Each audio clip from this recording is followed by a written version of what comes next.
Hello, everyone, and welcome to the stream. I'm the Wombat of DM, and you are entering session 66 of our Seregen campaign. We've been in this for 66 sessions and almost 3 years at this point. Um, Before we get into it, though, let's meet our party. You are listening to me, the Banewall, introduce myself. Hello, I am the Banewall. I am also playing Belzian Gilkis, the half-elf monk. Hiya! I'm Avitus, and I am playing Roger Mays, Wood Elf Assassin. Wood Elf Assassin? Maybe. He's I'm contractually Shade. obligated not to. I'm Shade. I'm playing the human paladin Ulrich. Would Ulrich. I am Jaeger. I play Yarvik Finissenbringer, the Halfling Ranger who does Halfling Ranger stuff. I'm Zippo, the Kobold Sorcerer, and I'm played by Atomic. I almost forgot to say my own name there. That's interesting. I'll tell you what. I'm excited to pet and ride the mimic slash carriage thing that this vampire guy has, and possibly get one when we get into the town. Jury's still out on that one. And this session, I will be playing Zictor the Vampire.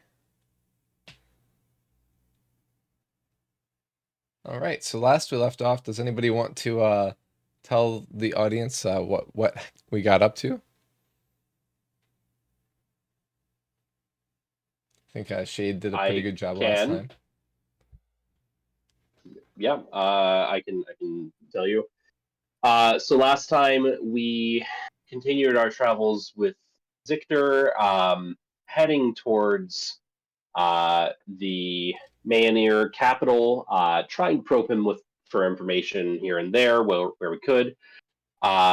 Eventually, while traveling in the night, came across a turned over cart in the road with a lot of blood around it.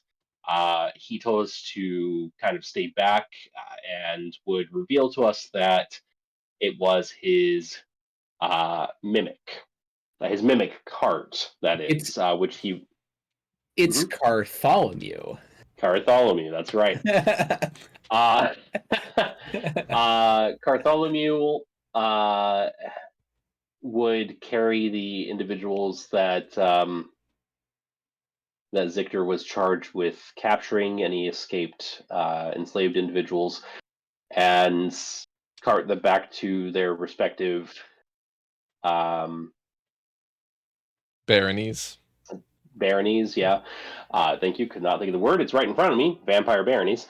Anyway, he felt that he could utilize it and it would cut down our travel time considerably, but we would need to essentially have something act as bait, probably a medium-sized creature, in order to kind of retrain it, because it had been out of his, since he was trapped in the Nullifier's cave for a little while, it had been out of his service for a bit, and he needed to remind it of its duties and training. Unfortunately, we couldn't serve in that role because that would violate the contract, so we had to try and figure something else out. While Yarvik hunted or scouted for something, he came across a poor enslaved human child who had lost her arm, probably from the Bartholomew or Cartholomew. One letter further in the And alphabet. Yeah. yeah. And we then kind of got into a bit of a party argument over whether we would try and rescue this child. Eventually, kind of landing on, hey, we will take this. If this kid does not have any specific significance to you, Zictor, we will essentially release her back into the wild. Not really telling him what we were going to do, which is have Zippo. So we did have Zippo polymorph her into a beast of a certain size. I want to say it was a bull or an ox, to act as the bait. And then Zippo and Ulrich went off into the woods. As far as we could tell, getting out of the distance of the eyesight of Zictor, talked to our good friend through the marsupialis, and had her polymorphed the child into a small creature, and sent her with a letter of recommendation, charging Gormir to essentially take her to the west, and hopefully get her into the hands of some nobles who can take her to my family's estates. She has money and a letter, and hopefully we have done a good thing. But was it a? We've done a morally good thing, but was it a kind thing? I think was a lot of the argument last time. But we have Cartholomew now, and we can hurry to the capital. Yeah, and that's where we kind of left it off with Zictor basically inviting the party to approach Cartholomew for the day's travel. I believe the party took a rest while Zictor hunted. Or no, it was like a short rest. So if you haven't clicked on the short rest button, feel free to now. But yeah, at this point, he's ushering you forward. Come, my friends. It is time that we utilize our friend Cartholomew.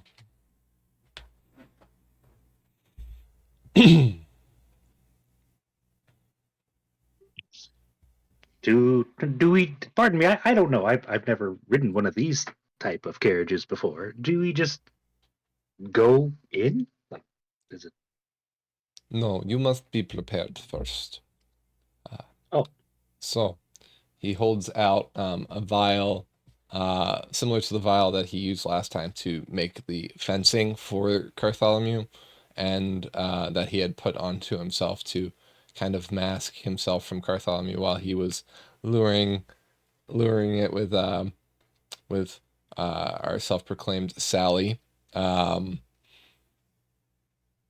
pony form. So he explains, we will need to make you not, how you say, digestible to Cartholomew. If he does not wish to eat you, you will be safe inside. You will not be digested.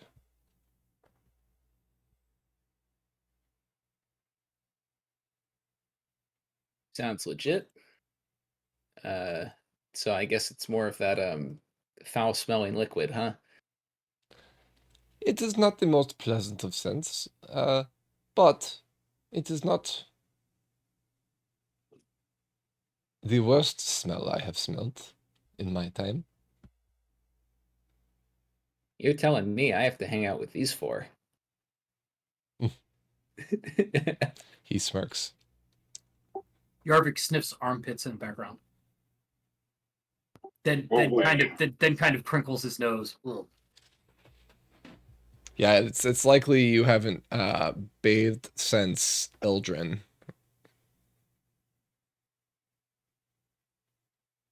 Well, let's get this over with. And Roger kind of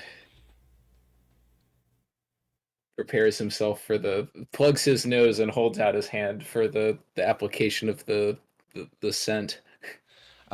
Victor basically instructs, he puts a dollop in each of your hands and instructs you to spread it on your skin. No need to ruin your clothing or get your clothing on it. Basically, you kind of treat it like you would sunscreen going to the beach. You smear it on any open skin that might come into contact with Cartholomew. He does tell you to pay special attention to areas that might generate scent, like armpits as well. What is this stuff? Do you really want to know? Might be useful. I do not think you want to know. It's poop. It's totally poop, isn't it? Yeah, when you said that, like that, no doubt, I immediately went to poop.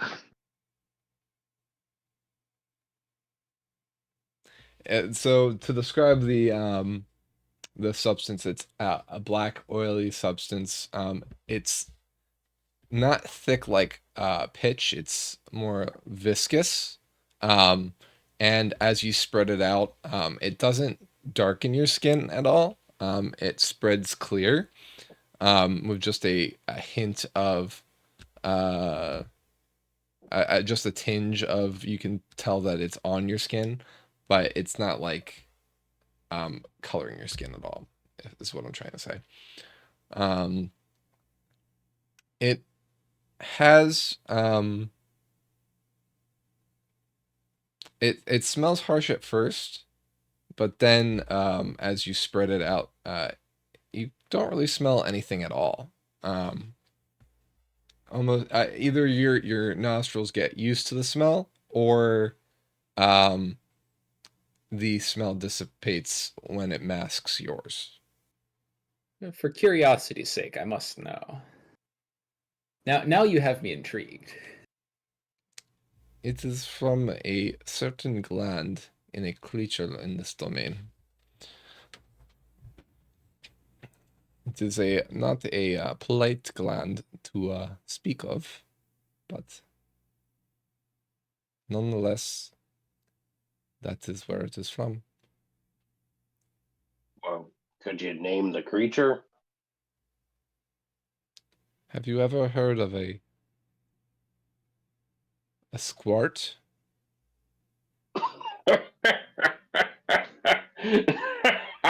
I don't know, but I love that the name's already off to a bad start. I'm rubbing my, exposed skin already in it. Like, I'm not shying away from it. I'd say I wasn't sure where that sentence was going. Okay. No, you'll go blind.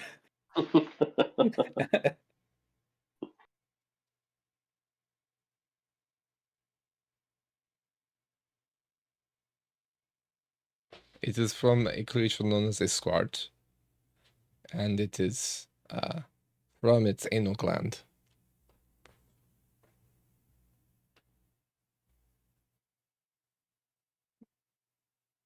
All right, so there's just a squarch sharts. Got it. He kind of shrugs, as he is also liberally spreading the squart juice on himself.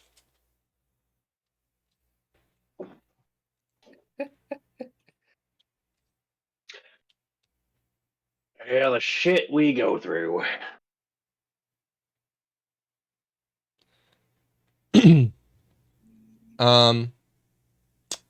So a few things need to happen. Could I have somebody roll a d20 and somebody roll a d4 for me, please?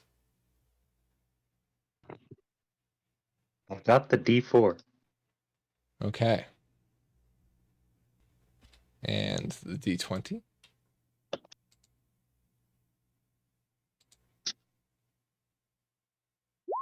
There we go. Thank you. So, now that you've liberally applied the squart juice,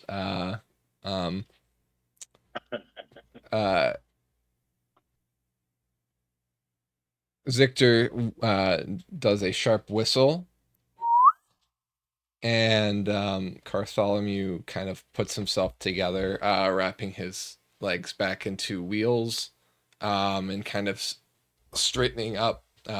He inflates himself, billowing his body so that it looks like a covered wagon.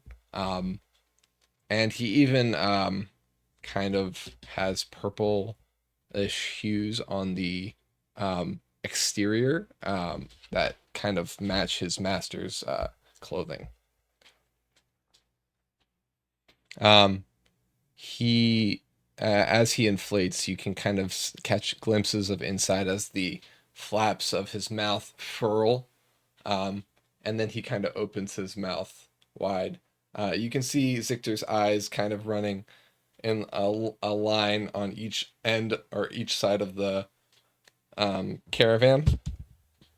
And inside, you can see a mouth. There's many rows of teeth within the monster. You're actually looking kind of into his mouth, and maybe even part of his gullet has expanded to kind of create the space. But that being said, as he opens it in an inviting way, the teeth retract and fold in on themselves so that it's not dangerous. And Zictor waves his hand, seeming to cast a spell. It's an illusion spell, which you can choose to fail if you'd like. And this you can kind of see a shimmer, and it looks like the inside of a comfortable looking cart.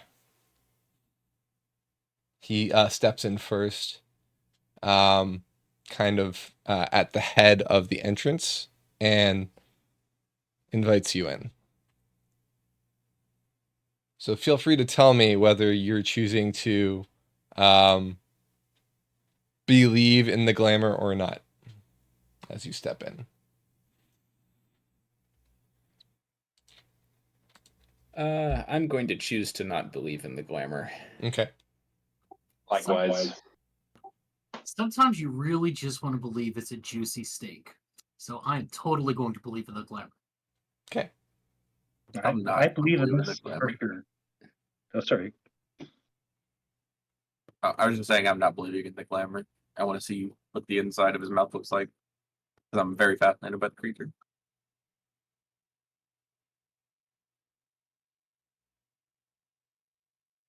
And Belzian? Oh, Belzian totally believes in this. Just like the Tooth Fairy. Okay. Those of you who are choosing not to believe in the glamour, just give me a cursory roll. I'm just give me a wisdom check. It's going to be low, but I just want to make sure. He's kind of openly told you. Hey, let's go. That's a good precursor for the night, I'll tell you what. Getting it out of the way Did you say early. wisdom save? Yeah, because it's a spell. Just a reminder that anyone within You get a advantage, range right? of me, no, they get addition to their. Oh, okay. It's aura of courage, aura of protection, +5 bonus to all your saving throws. Oh, it's a 9. Let's go. Wisdom save, you say? So 19 for Ulrich and a No, 16 sorry, for minority Roger. factors at 14. Okay, so 16 from Roger. All right. So you had to beat a 10. So Zippo, you're one short. You're like, yeah, I don't want to believe in this glamour, and you end up being swept by it anyway. So what I'll say here is, the longer you're in there, since you don't want to believe in the glamour, over time, the spell will fade for you, until he altogether drops it at some point. But for now, he's trying to make the group comfortable. For those of you who willingly accepted the glamour, Zictor also looks a little bit better in condition. His clothing is not wrinkled. There aren't bags under his eyes, and he doesn't look as hungry as he did. The caravan sports a red velvet cushioned interior. It feels comfortable when you sit down on the what the others perceive to be the mimic's tongue, which is kind of arched on both sides for people to sit on. Of course, the floor is also its tongue. The whole thing is its tongue, the whole floor. So there's a kind of a squishing sound as the others enter the caravan. But for you, you can kind of hear that squishing sound, but it sounds like the creak of floorboards to you, just barely. Like it sounds a little bit off, but if you're not thinking about it too hard, you're not really noticing, which is what you're trying to do, right? So, um, yeah. So ultimately, there are no windows in this caravan. Obviously, if this is a caravan that's made out of a living thing, there's not really going to be any peepholes. The only way to get in and out would be through the mouth, which will, as Zictor says, be closed for most of your travels, except for times when the group elects to leave. Um, that being said, if they're traveling during the day, that will not be possible because daylight would affect him and cause him harm. He at this point he asks if this is an agreeable method of travel, or does anybody have any questions? I suppose just like staring around, pretty fascinated. Even though it's just a regular thing to him now. First of all, this looks so cozy, and I appreciate it. But I do have a question in regards to daytime travel, mostly stopping. What if we really have to get out of this thing, and it's daytime? Can we only open part of it? Can we throw like a big blanket over you, or what would you suggest? Well, I can turn into a bat if needed, or I can uh, bring my coffin out and get in. Um, however, there's not much space in here, so uh, we would have to be careful. Okay, we will keep that in mind. I will put it this way: if you make an attempt to leave the cart before I have given the command, Bartholomew will not let you leave. Not that we'd want to. I mean, this is probably the comfiest thing we've been in for ages. Right, folks? Yeah, for sure. So long as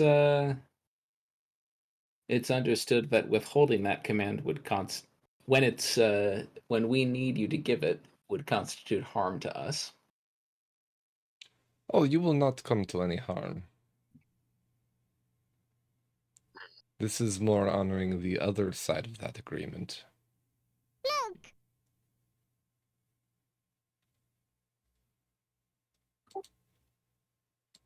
You know, this asphodel is not really too bad. It kind of grows on you. In the rings, Ulrich is going to just say to everyone, but really addressing Roger, but everyone actually, Roger in particular. Uh, did we negotiate about imprisonment? Because I trust Victor well enough. I mean,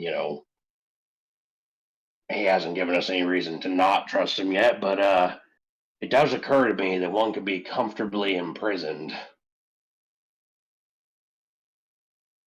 Hey, we got this. Yeah, I'm sure that we can escape. I'm just saying that's an interesting conundrum that I didn't really think about defining harm.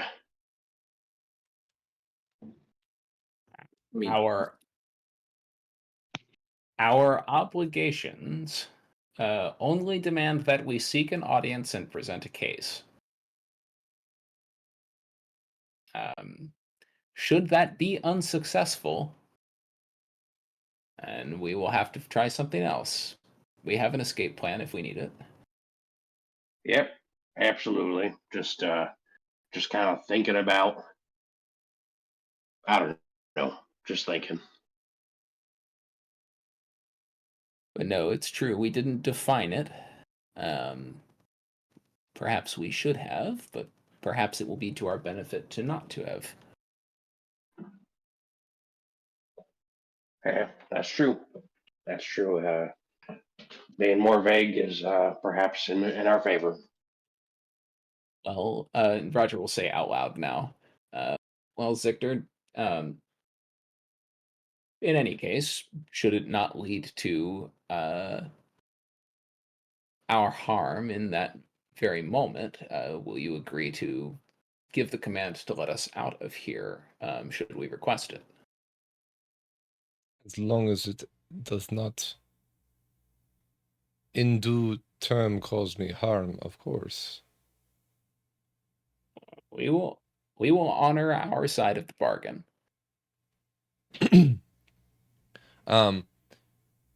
He seems rather firm on this, and understandably so, right? Daylight being an important thing for him to argue, right? And also, thinking about the circumstances, this is a vampire who does not wish to put his life in the party's hands more than he has to, right? So yeah.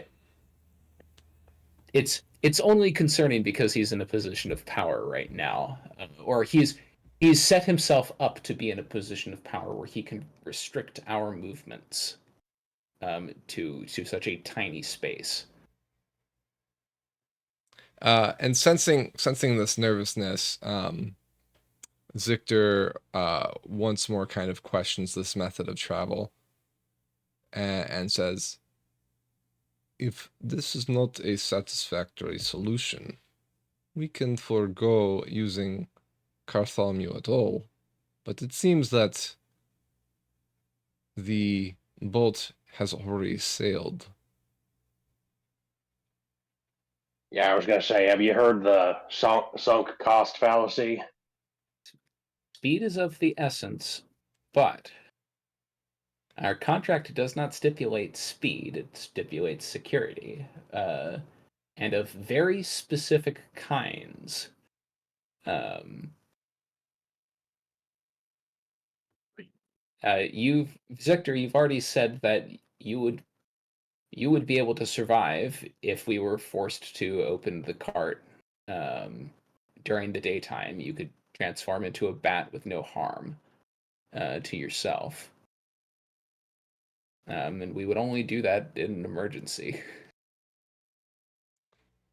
Also, Bartholomew has ways to protect us, of course. He is not nullified by, forgive the pun, by us being inside. Well, we know he's good at limb amputation, at least. Important skill to have. Ooh, too soon?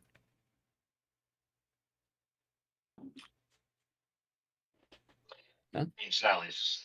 We released that child. She's off in the woods. She's maybe a little mean, but she's not here to.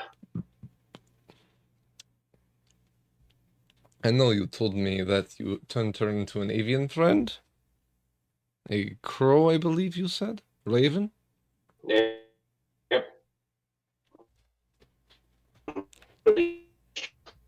Oh, you're going all robotic on us, my friend. You must. Yeah. There we go. We did that, and we released her. You're going in and out. Well, I'm not saying a lot. I just said we did that, and we released her. That's all I'm saying. Okay. Yeah, it sounds like you got a little bit warforged in your blood, maybe. It's coming out in the full moon.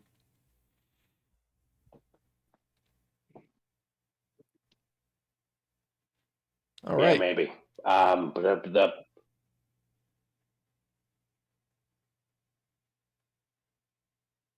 So, with that conversation, does anybody else have anything to say before Zictor gets his mount moving? Nope. Oh, nope. Yeah, let's go and be quick about it. Are there seatbelts? Nope. With the frizz? No way. There's no Live seatbelts. fast, die young, leave a beautiful corpse.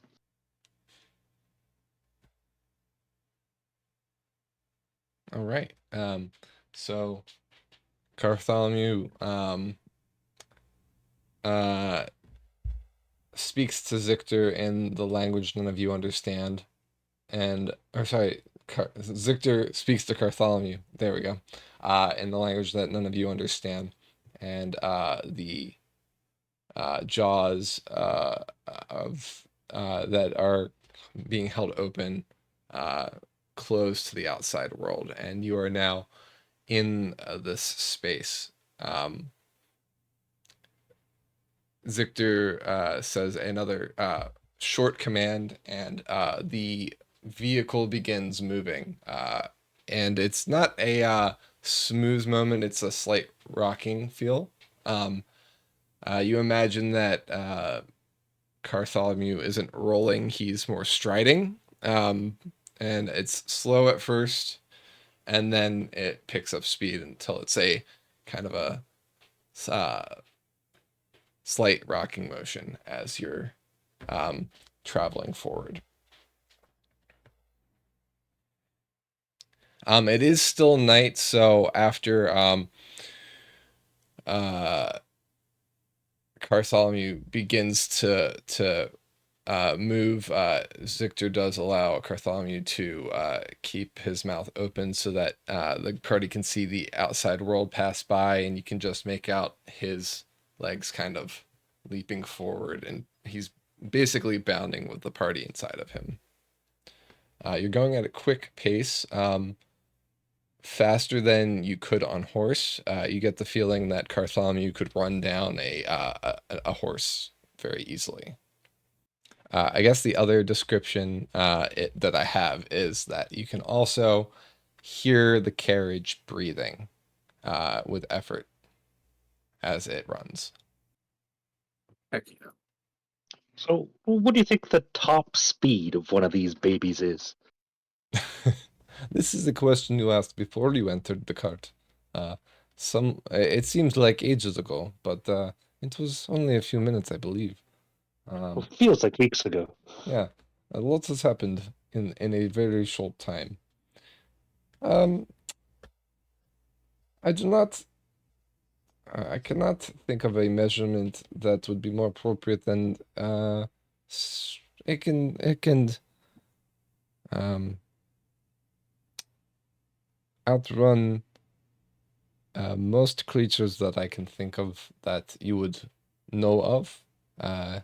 I saw you turn the girl into a pony.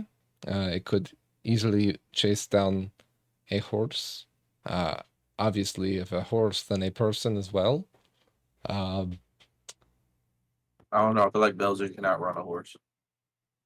Say again? Zippo say, I don't know. I feel like Belgium can outrun a horse.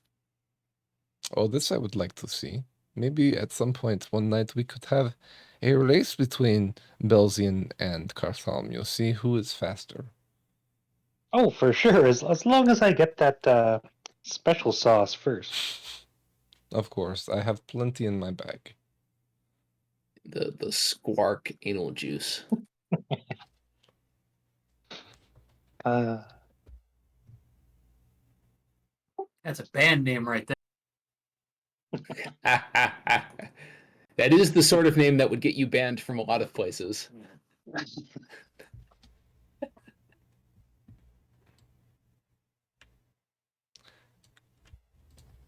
I have a friend who, whenever they see an RV, they put anal into the name with very funny results most of the time.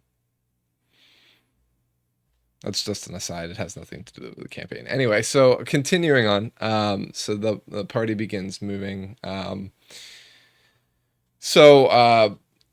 I stated at the end of last session, Bartholomew will be able to travel 3 squares per day. And it'll be a little bit longer than you'd be able to move if you were using mounts. So rather than 8 hours of travel, it would be a bit more than that, of course. Thank you for the follow. Let's see, that is, I missed the name, but thank you for being here. Welcome in. I had chat, or the stream was a little bit small on one of my screens, so apologies for that. But yeah, so we have some time to chat if you have more questions for Zictor. And it does as you begin traveling, start getting to more daylight hours. Um, One thing I will say is that you haven't rested since you hung the nullifier some time ago. So as day is approaching, you are getting a little tired. Even Zictor looks tired and a little bedraggled, a little bit more so than he did when you first freed him from the cave.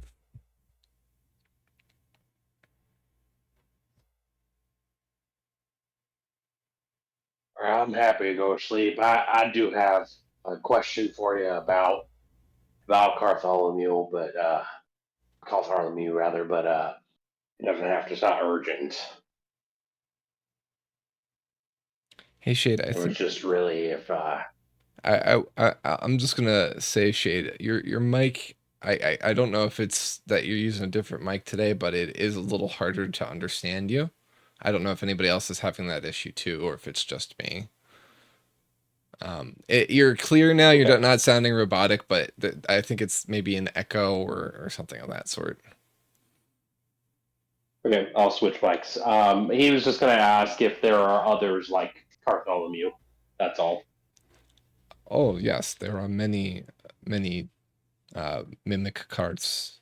We have trained them to do us a service, and a few other types of mimics as well, but mainly the cart variety. Before we go to bed, Zippo would like to see if his orb works in here.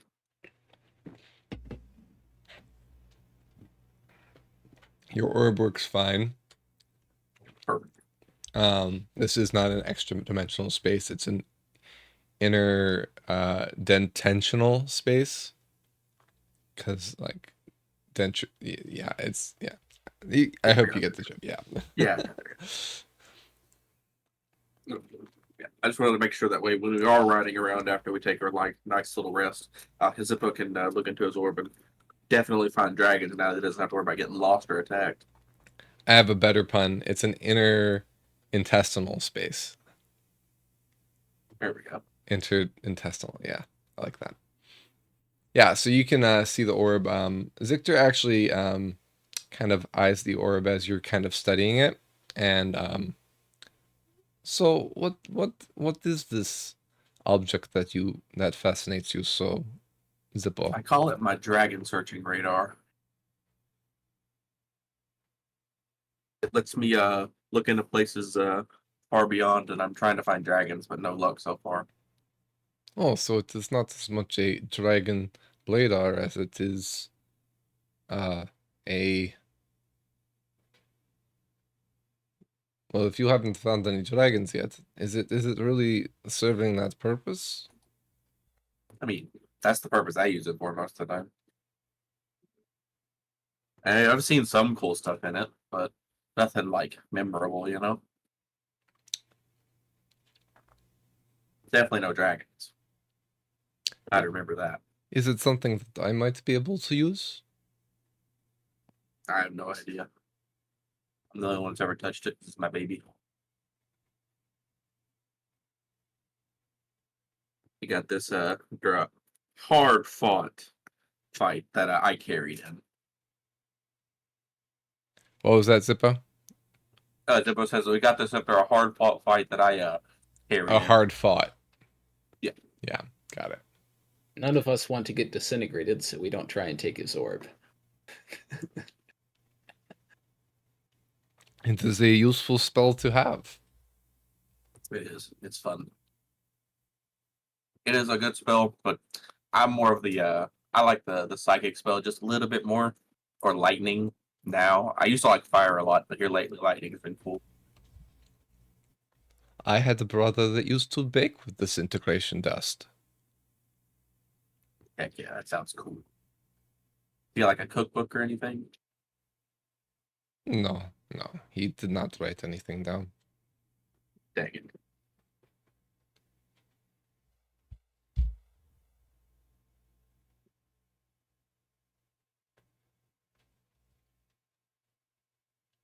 If he did, I would not be interested in such things. I am not a culinary expert, and well, I am better at other things. Yeah, that's why I just stick to the spell sling, and I'm good at things that aren't involving non-kill things. I'm only really good at one thing,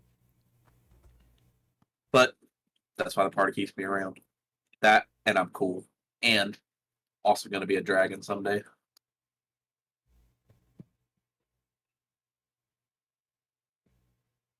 I would I be mean, I interested. want to go to sleep, Okay. but I gotta ask. No, I gotta ask, and I didn't mean to step on that. But what do vampires cook for? Well, just because we must drink blood to survive does not mean that we do not enjoy a meal. Surely you had, if you were a host of the Baroness, she provided you with a meal of some sort. Yeah, I thought that was just for our benefit, less about her enjoyment. No, he says simply.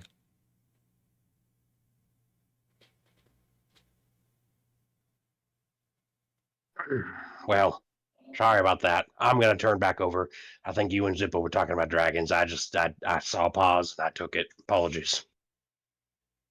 By all means.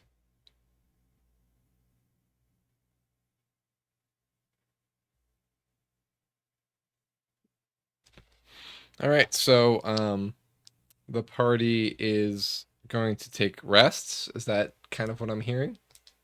Yeah. All right, so I assume there's going to be a watch, right? Or are we just going to, all rest at once?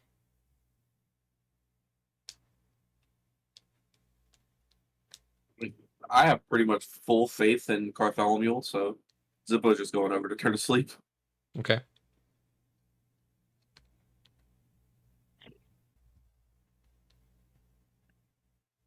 Even though we're sitting in this Cartholomew, it would be best to stay on our toes. So perhaps a Agreed. watch is in order. Yeah, Seems reasonable.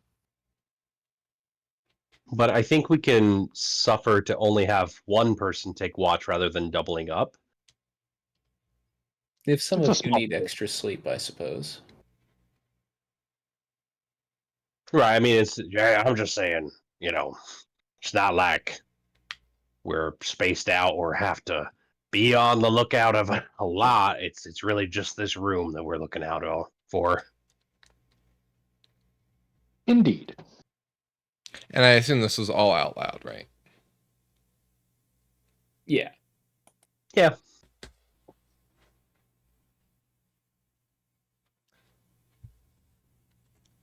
I will be resting too if it makes you feel any better. Oh, it's less about you, Victor. It's just more about, what if the wagon suddenly topples over? I'm a heavy sleeper, and if someone's not going to shake me awake, I just might not wake up.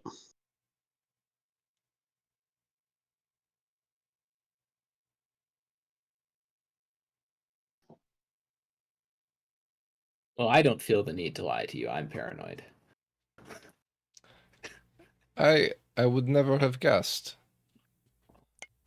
Yeah. And it wasn't that I felt the need, I just like to lie to you.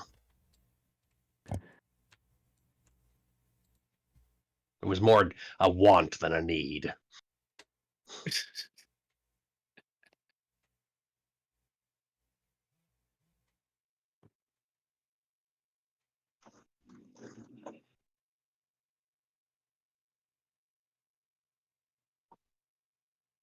Well, either way, if you would like me to take part in the watch, I will probably be awake for most of the time. I will not need to rest long.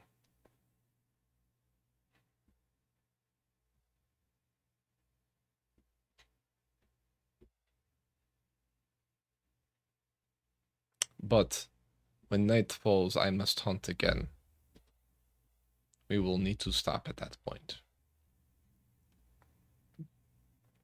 Very well.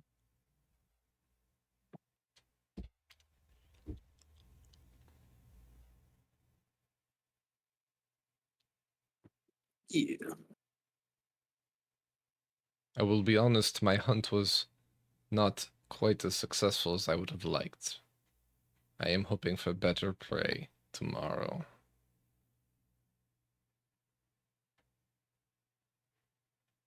I do wish. Well, we can pray for your prey. I do wish that we had maintained the girl so that I might have at least gotten some nourishment from her. I did not need to drain her, but I warn you, the longer we go without me feeding on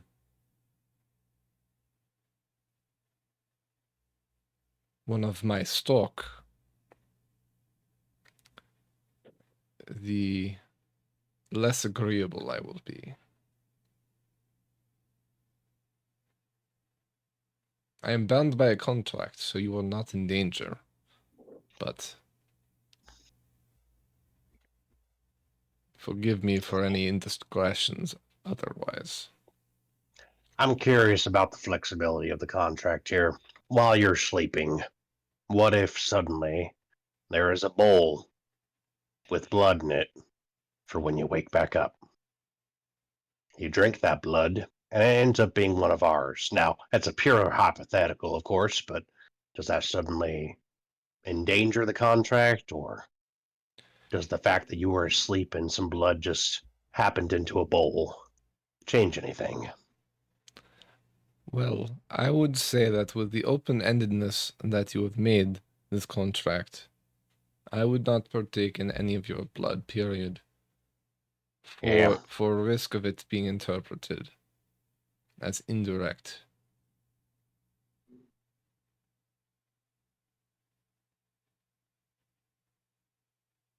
I would not have you harm yourself on my account. And me benefiting from that could be dangerous. It could make me sick, at the very least. That all tracks. I more or less kind of asked that question once before, but thought I'd just theory it out more.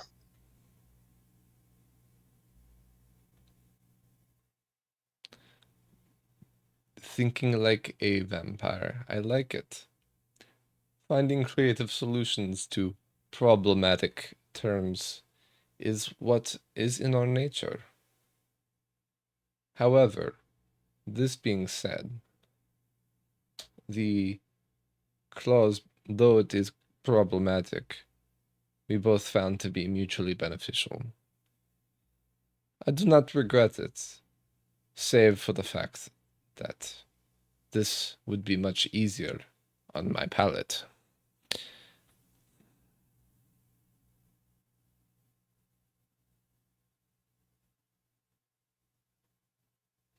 Perhaps we will be lucky. We shall see. We will be mindful as well. We'll try not to let you get too angry. He takes a You deep see, breath it's in and it's like hungry sighs. and angry.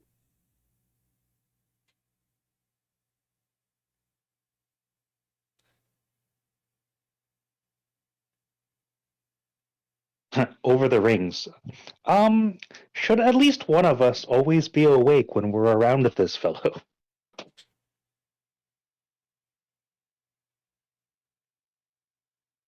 Yep. Okay, good.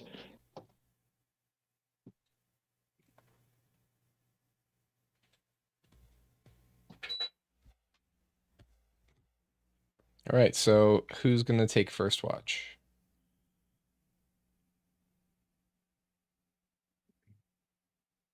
I'll do it. That doesn't make a thing. Okay, Roger can do it. Roger does it. Okay, second watch. Ooh, me. I'll take second. Or unless we're just doing one each. I'm gonna let you decide that.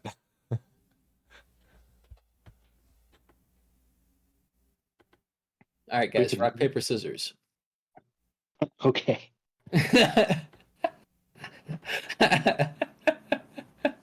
All right, so I'll say rock, paper, scissors, and both of you write your answers down in the chat. You want it in Discord chat or Twitch chat or Roll20 Roll chat? 20. One in each. I mean, you could also flip a coin. That would be easier to resolve, but less interesting. All right, are you both ready? Locked and loaded. All right, so do we want to do rock, paper, scissors, or human, vampire, barbarian? That would be very thematical of the campaign. Who would pick human? Human loses both of those fights. Would human be paper? Yes, human is clearly paper. It's the one that doesn't feel like it should be beating rock, actually. And rock is obviously barbarian because, well, Vampires eat humans. Yes. yeah, but also because they ride rocks. So Not anymore. They don't.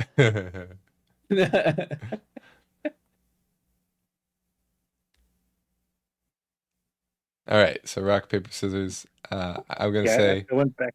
Who's rolling? Hmm? Who is rolling? nobody's rolling. I'm having both of you type. Oh, you know what I mean. You'll both type, and I'll say rock, paper, scissors. And when I say shoot, you'll both hit enter.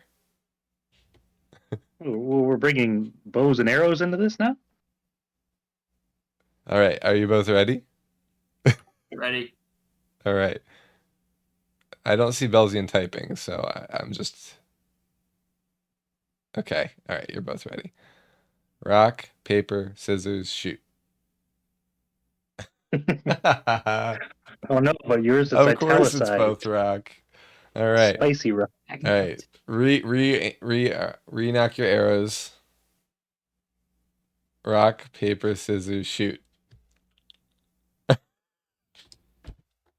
I'm flipping a coin, damn it, after this third one. Okay. Rock, paper, scissors, shoot. Yeah. Guys, you just proved. I hate you. Statistic. I hate you both. I hate you both. Rock is best. You throw rock every time, it never All right. fails. So, You're good at throwing fists. Yarvik is odd and Belzian is getting even. Poor predictable Bart always throws rock. I don't know why it rolled that way. Here, one more time. All right. Yarvik is odd, so Yarvik gets the watch. Victory is mine. Oh wait, maybe that was a loss. I don't know. Whatever. Belzy just falls asleep immediately. And who's getting third watch?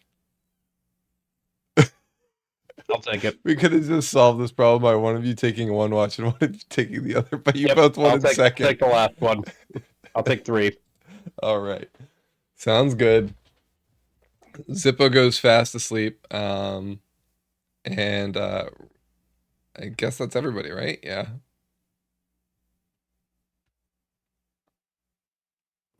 Yeah. The Boo is resting. He trusts this cart Mule with his whole life. Okay. How can you not? It's too adorable. I will be right back. I can still hear. Just if Zippo needs anything, just he's snoring. He's out of it. All right. So if the cart starts crunching down at you, you'll know from hearing it. Sounds good. At the very least, Brundle's safe. All right. So let's go to first watch. As the party members who are sleeping kind of settle in, there's not really much place to lay down unless you're of the smallish variety, because it's 6 people in a cart together. The cart has a 5-foot square for each of you, but that being said, it's it's tight quarters. It's like sleeping in an airplane, right? I know none of you know in character what an airplane is, but you get the idea. If you're in a car, there's no place to lay down. So that being said, there is slightly more space because Zictor is kind of laying out, but is above you all against the ceiling. Not hanging from the ceiling, but hanging upside down with his back against the ceiling, sleeping.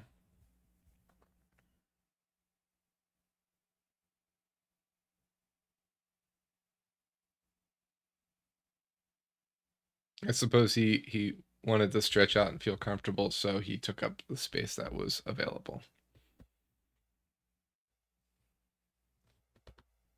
Good day, comrades, he says. He murmurs, and then he closes his eyes. He doesn't seem to be breathing. He just kind of stops moving and kind of goes into a stasis type look. So he has no idle animation. Correct. He's just T-posing. Yeah, he rocks alongside the cart, along with the cart. Being that he's up against the roof, that makes sense. All right, so Roger is taking first watch. Roger, feel free to roll a perception check if you'd like.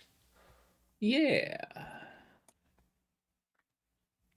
Roll at disadvantage, At if you're using it for the purposes of trying to detect things outside the cart, you'll be rolling at disadvantage. If you're just observing the interior, then use your full roll. Regardless, 23 is the worst I can roll. Okay. So that is what I would get rolling with disadvantage. Okay. Works for me. All right. So outside's fairly muffled. You can hear the footfalls of Bartholomew as he runs along the old road. You can tell it's still the old road because of the way that it sounds. It's the same kind of footfall sound of running on hardened stone as opposed to soft earth. It seems like this road must go on for a while. Presumably, it might have been at one point a main thoroughfare from north to south. It kind of parallels as I'm not sure if you have the globe out or if that's just an Ulrich thing, but you can see by the map that the road has so far kind of paralleled the river, though it's not close to the river.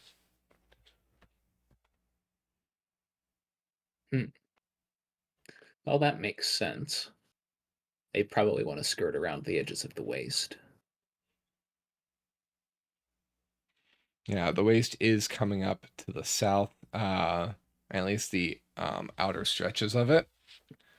Now let me update the map a little bit. We're getting closer to the E.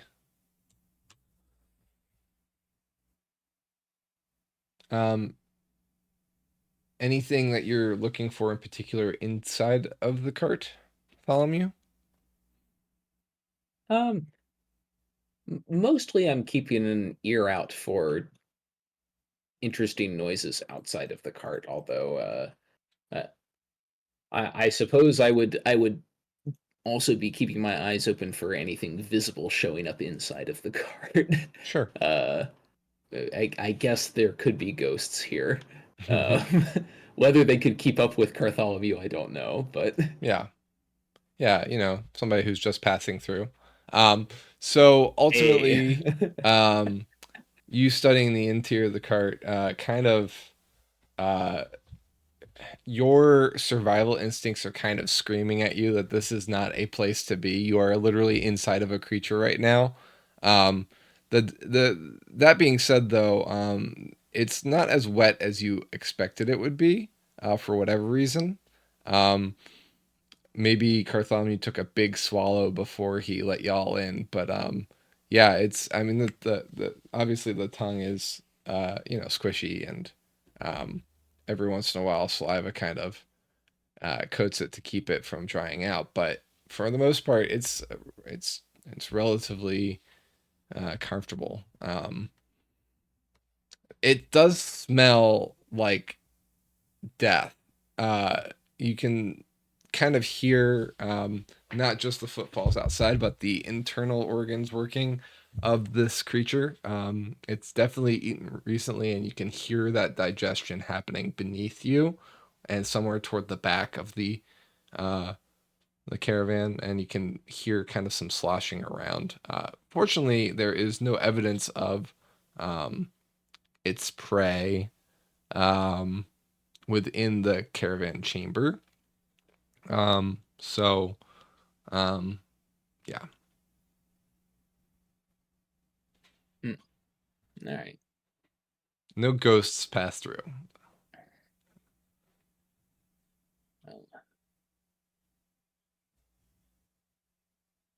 Well, in that case, I'll wake up. I think it was Yarvik who won the coin flip at the end of the rock paper scissors standoff. Yep. Yarvik Dressel reached up with rock. Wow. Rock and stone. All right. Well, enjoy your watch, Roger. Air quotes. Yawn.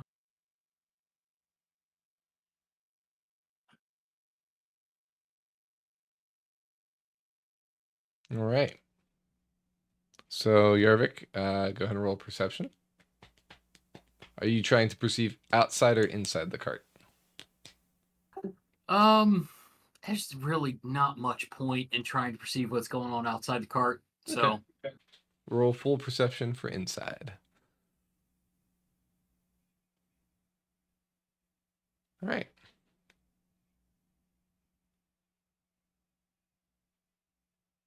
Yarvik is undergoing a bit of cognitive dissonance. So he pokes at what he perceives to be is the cushion that he's sitting on. It's like, I know this is a tongue, but it does. Yarvik is a bit perplexed. So, the texture does not feel like a cushion, but it does bend like one would. So the illusion is maintained. That being said, as Bartholomew is moving and Victor is sleeping and not upkeeping this, there's no concentration anymore. You kind of wake up and kind of rub your eyes and realize that the glamour has all but faded. So as you're kind of poking and testing it, like over the course of the next 10 minutes or so, that glamour has gone. Yarvik is just going to think to himself, man, I really should have played paper. Ultimately, kind of two things. It kind of feels like similar to what I described with Roger. This does not feel right. You have an uneasy feeling, and it also doesn't feel great that it's like to liken it to your travels. It's like taking a rest inside a bear's cave with the bear hibernating next to you, right? I mean, warm, but deadly, Yes. Yeah. So that's kind of what your instincts are telling you. Like, this is bad news. But it's a whole lot better than legging it. So Yarvik just kind of, mind over matter. He's just going to deal with it and suck it up and kind of stare out the mouth a little bit and warily wait for his watch to pass. Okay. About halfway through your watch, Zictor's eyes snap open. He gently tucks his legs, tilts down, and settles down onto the spot that he had been sitting in before he went to sleep. He tucks one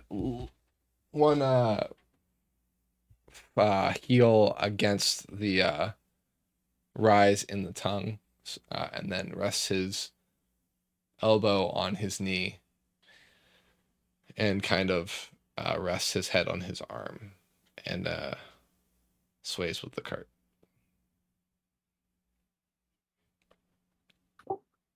Welcome back. So, how long have you been traveling via this conveyance? He kind of looks around at the glamour, which is barely still there, and he's still I guess I'm assuming Yarvik is kind of perceiving the mouth at this point. Yes, and in fact, he realizes himself and he says, "Oh, do you wish me to refresh my illusion for you?" Nah, the moment is past. I'm fine. Okay, okay. I will ask your friend the same question. Watch out! Thank you for the follow, Ungrateful. Welcome in. Got a lot of follows today. Zictor shrugs and he says, "Well, I have had Cartholomew since he was but a child. We have been riding together for some time as we have guarded this area."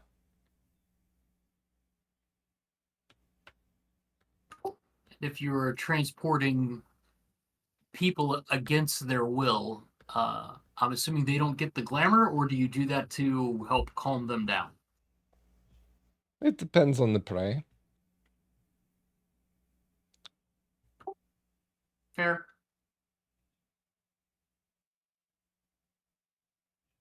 Some get the carrot, some get the stick, as they say. But everybody gets the butt juice. No. Oh. Well, that's unpleasant.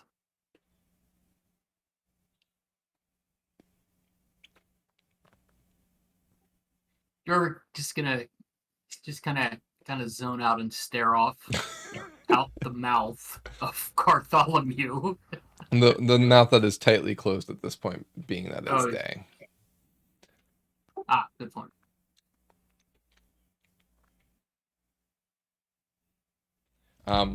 Just to kind of describe the mouth a little bit more, the mouth opens in 4 flaps. The top flaps are kind of ribbed and arched and kind of come down, and then the other 2 are shorter and kind of pull up.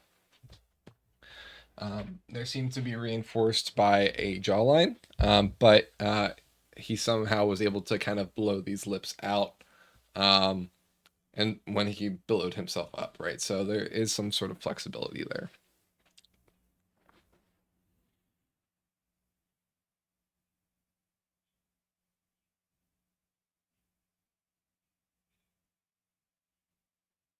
But an interesting structure.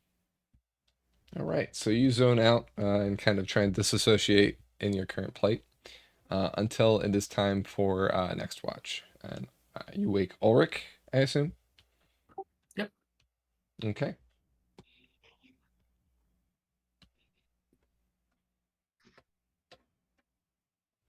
All right. Well,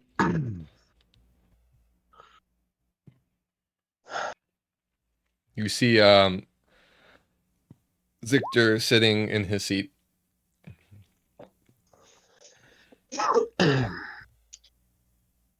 appreciate the lift, as it were. I think I have you to thank for this.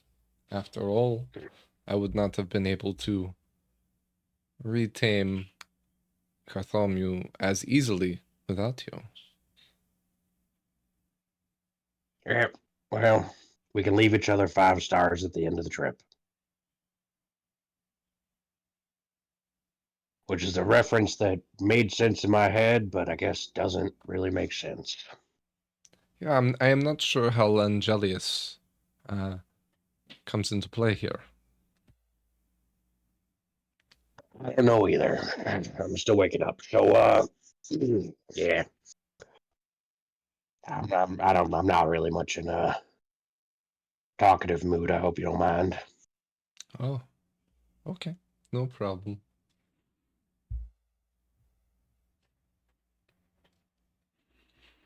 Feel free to, if you're making a perception check, to do so and let me know whether you're doing it for the outside of the cart or just inside. He'll keep his wits about him inside the cart. Okay. All right, give me a perception. That's persuasion, not what I wanted, but I can tell you what the math difference would be. It would be a 3 instead. Okay. Yeah, you're really trying to disassociate as you've just kind of, you're kind of considering that every single bit of this is entirely the party's decision, and you're not sure if that was the right one or not, but here it is. So you're kind of just gritting and bearing it, right? Yeah. All right.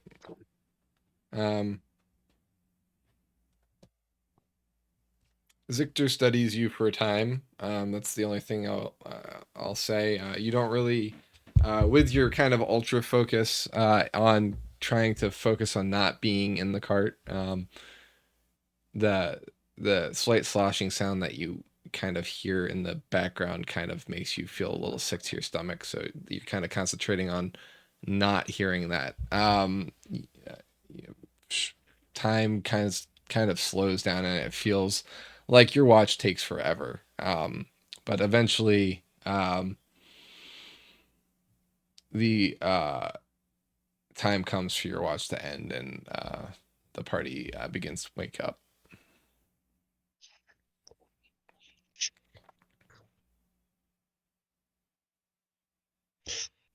All of you feel like you've rested, but those who slept the whole night, obviously, while you slept more than everyone else, you don't feel like you rested well. You'll still have the long rest, but you just still feel mentally fatigued. Maybe it's the months of travel that you've been doing on the run constantly, kind of catching up with you. Or maybe it's that this is the first time that you've ever been moving while resting at the same time, and that phenomenon is just not one that you're used to. Either way, you just do not feel like it feels like you just went to sleep and reopened your eyes, and it's time to get up.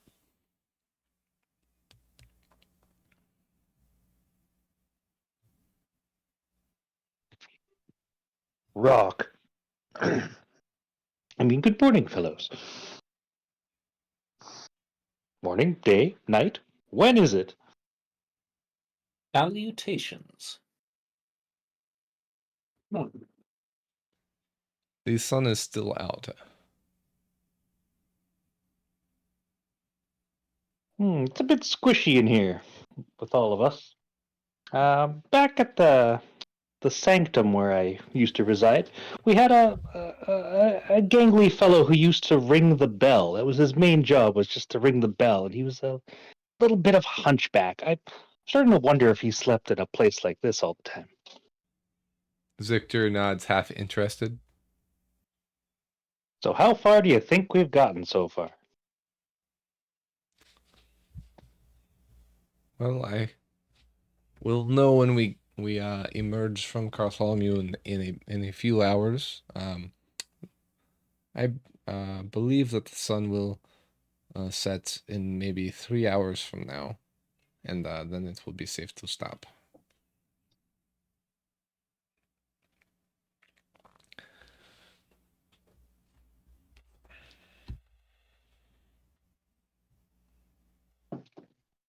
I guess someone like you can't really risk taking a peek, hey? No, but when night falls, Bartholomew will let me know. And I can ask him simple questions, and he knows how to answer. I have been with Bartholomew a long time. He will listen to me. He knows what I will ask. Bartholomew seems like a good pal. Oh, yes.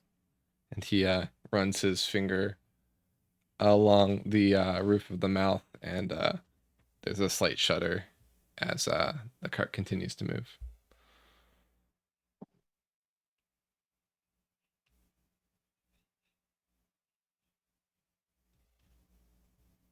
Belzian also shudders, but not in the same way.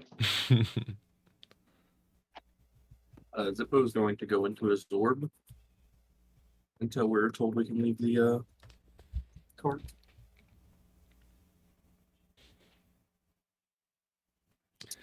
Look for dragons. May I have a try at the orb, Zippo? Zippo will he'll like look at him, look at the orb for a second. Like, I guess you can touch it, and he'll hold on to it with like both hands. He'll tell Victor, like, yeah, you put your hand right there, and you'll point at like a spot like on the side. Okay.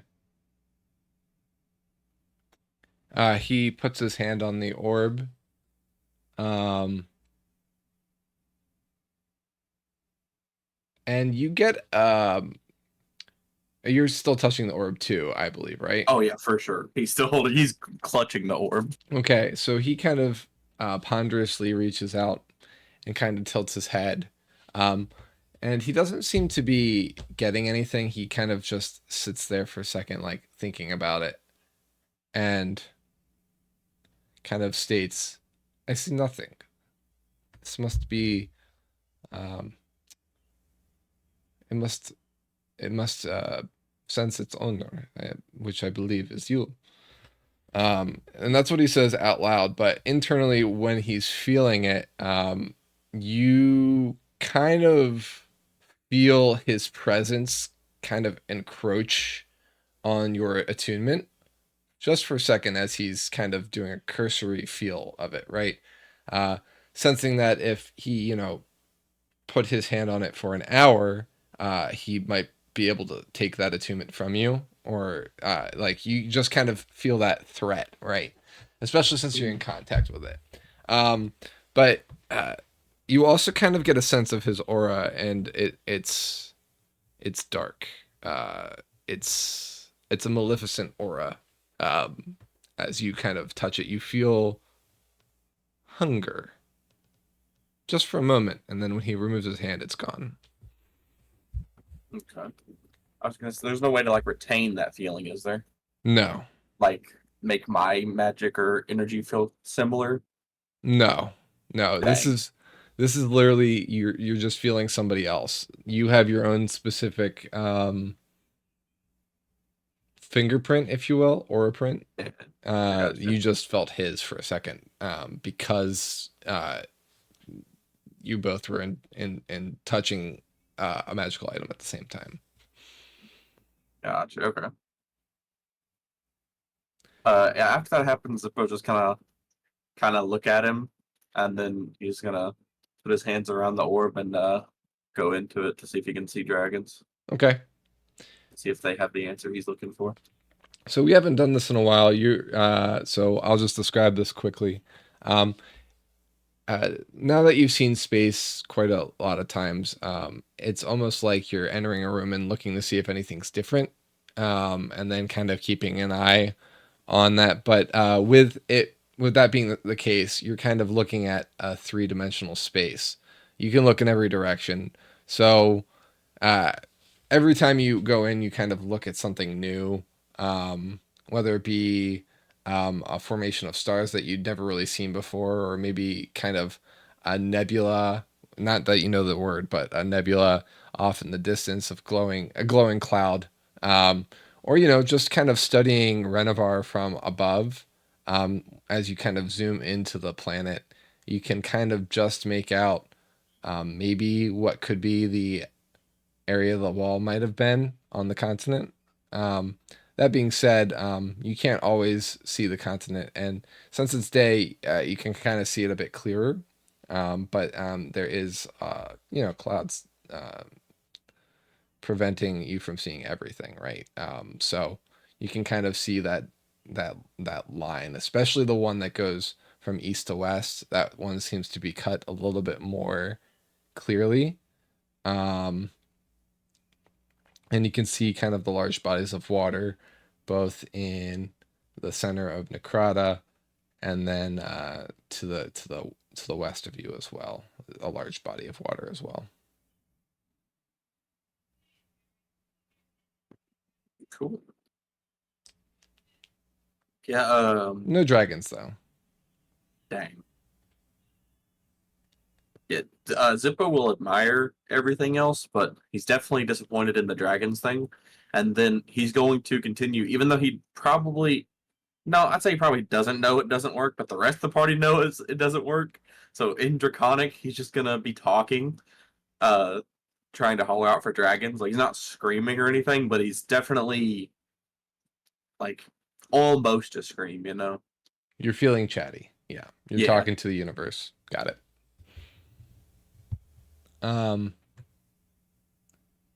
Victor tilts his head at you after your eyes glaze over or close, or however you usually take that action. I assume it's you close your eyes, right?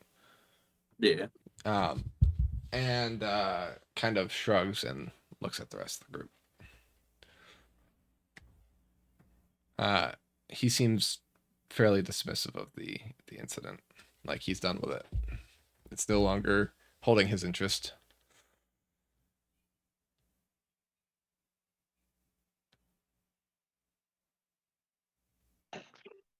So, what do you guys do for fun around here?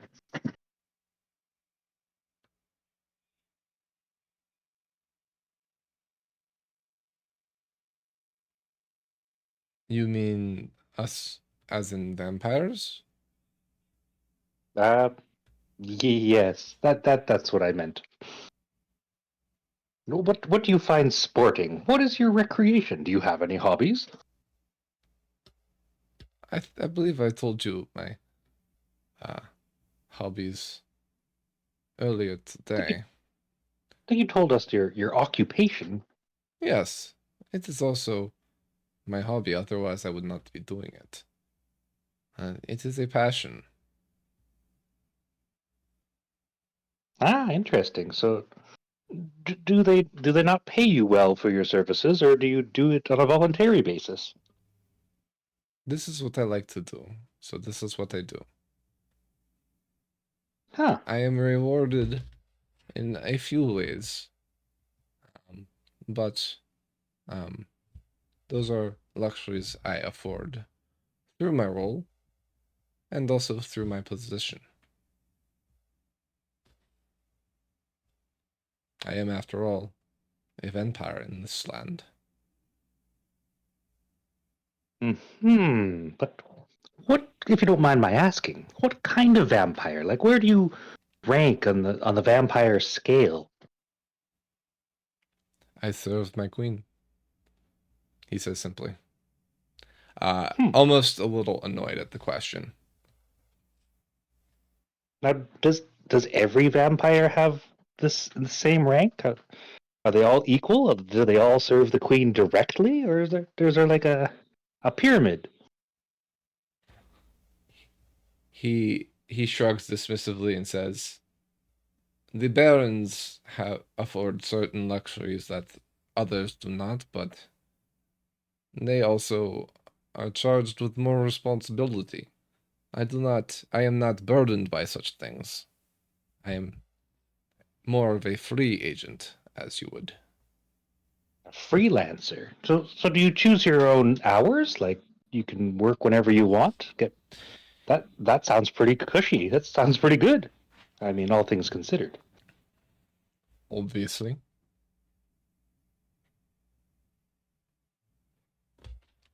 Now, Belzian is scribbling this down in his journal. All right. So, with 3 hours to kill, does anybody have any other questions for Victor, or does the group fall silent and wait for night? Let's wait. Okay. Any objections? Anybody else have anything? Belgian like raises his hand as if he has another question, but then it's like, nah. So yeah, Zictor, as you kind of raise your hand to ask another question, he kind of shoots you a look that kind of makes you second guess it, like what now type look. Zictor is definitely not as amenable as he was earlier today. Over the rings, somebody's getting hangry. All right, so a few more hours pass, and the cart, you hear kind of a trumpeting noise come from all around you, really, since you're inside of it. The noises it makes kind of reverberate throughout the room. And Zictor says, okay, night has fallen.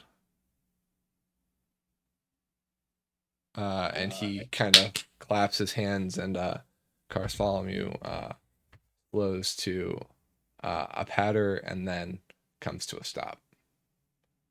He doesn't stop all at once. It takes him a bit to slow down.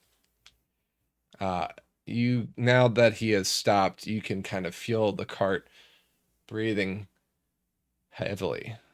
I mean, he's been running for hours, right? So you can kind of feel the fatigue.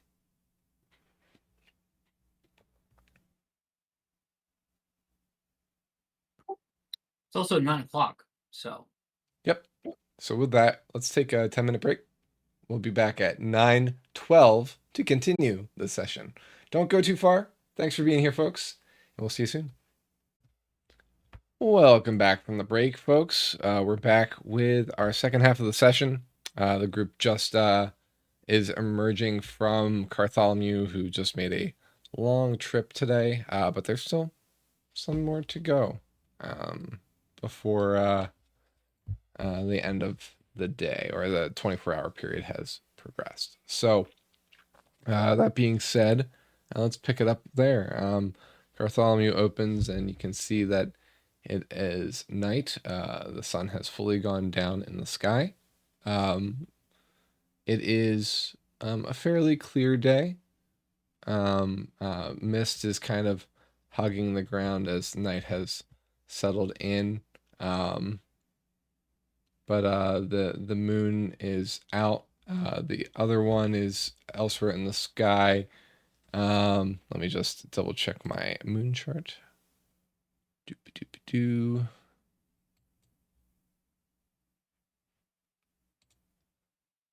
I have it somewhere. There it is.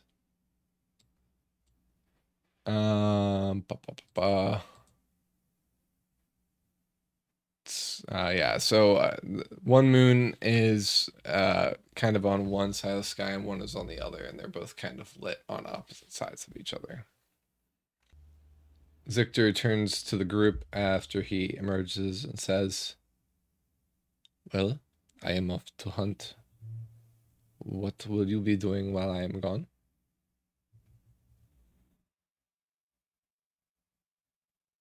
Probably just stretching our legs. Staying here and wait until you get back, most likely. Okay.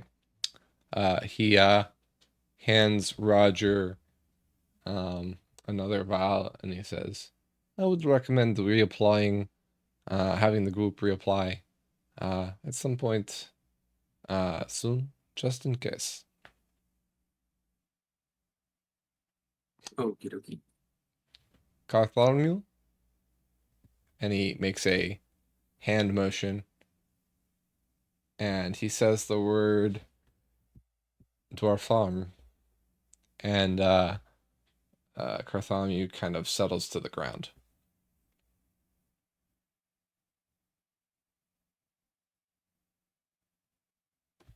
He doesn't make a ring around Bartholomew this time. And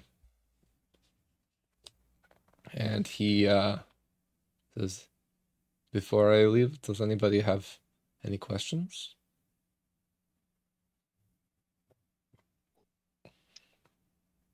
Oh, I hope you have a good hunt. He nods and he says, should you encounter another member of my kind, I would suggest getting back into Bartholomew and not talking directly to them.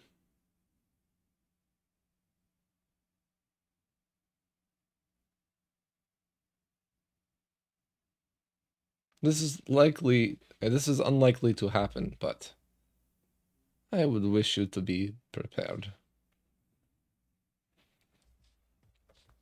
I will keep that advice in mind. Thank you. Yeah, don't talk to strangers. Got it.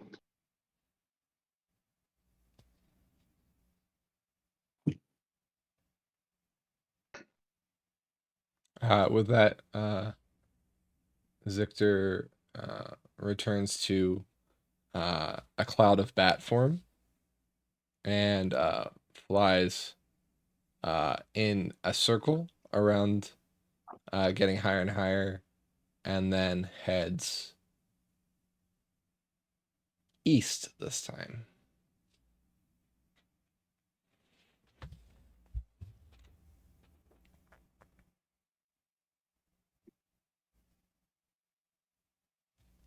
All right, while Zictor is away, are any of you taking advantage of being out of the presence of a vampire to do anything?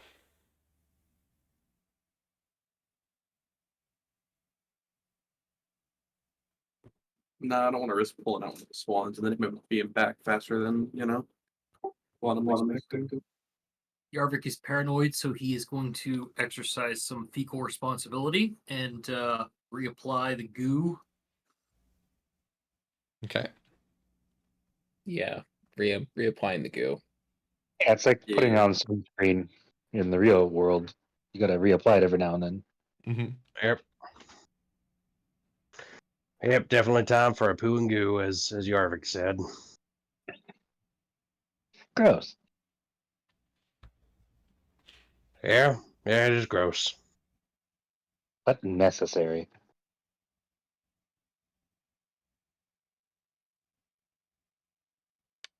Belzin, could you roll another d4 for me? Aye, aye.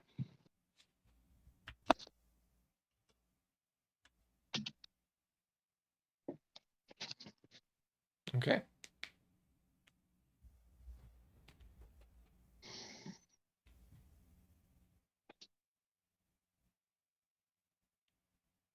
Guess we'd take this opportunity to stretch and take a look around.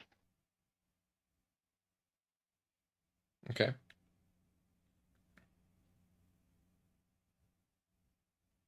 Are any of you keeping watch, or is it more just kind of a waiting and listening? Yeah, I we'll keep mean, watch. yeah. Who knows what's out there? But we'd want to find it before it finds us.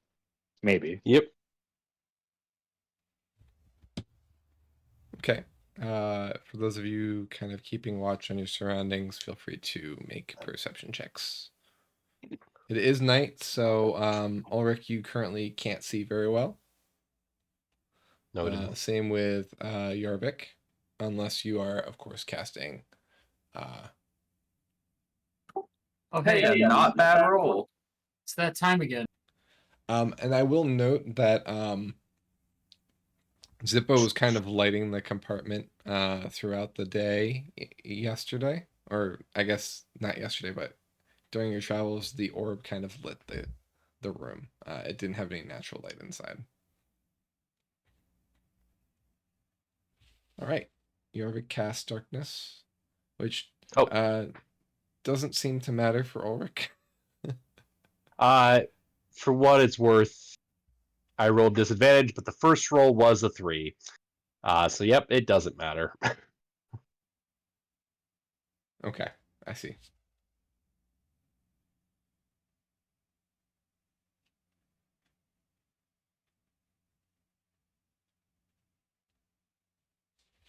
Belzian still disoriented from the fast transportation. Okay. So you're keeping watch. Anything else going on?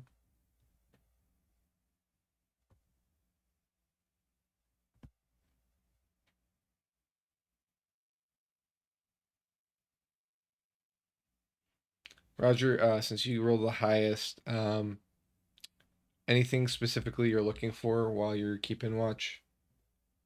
It's kind of like a long rest part two, right? Um, keeping an eye out for just sort of anything that might be coming in our direction specifically, or things that might be moving past us on or off the road. Okay. Specifically, okay, sounds good. All right. All right. So, um,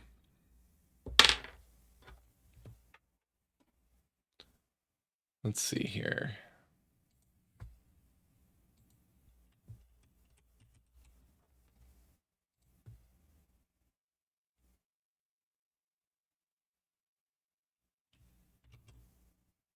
Okay. So, I will say that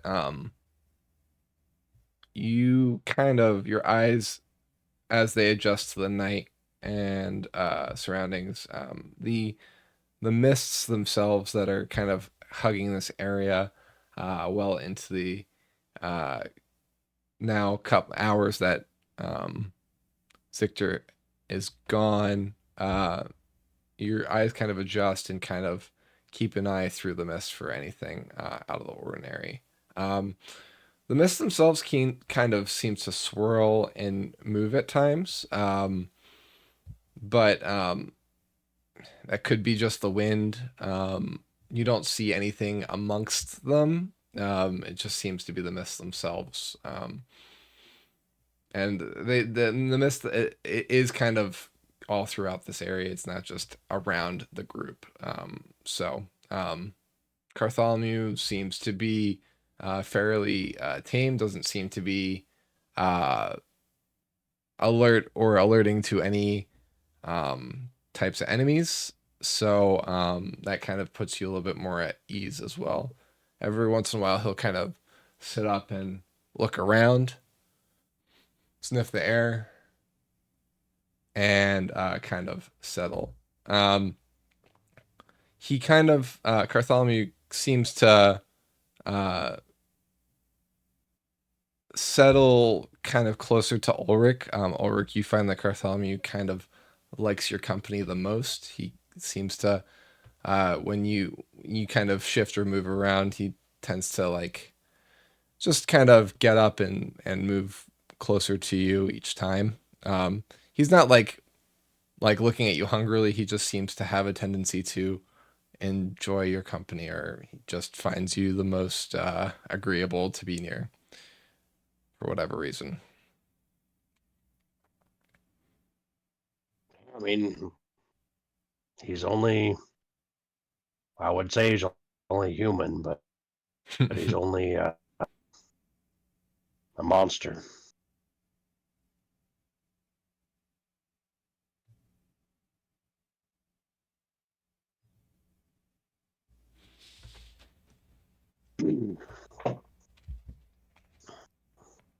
All right, so we figure 2 more days travel or something like that.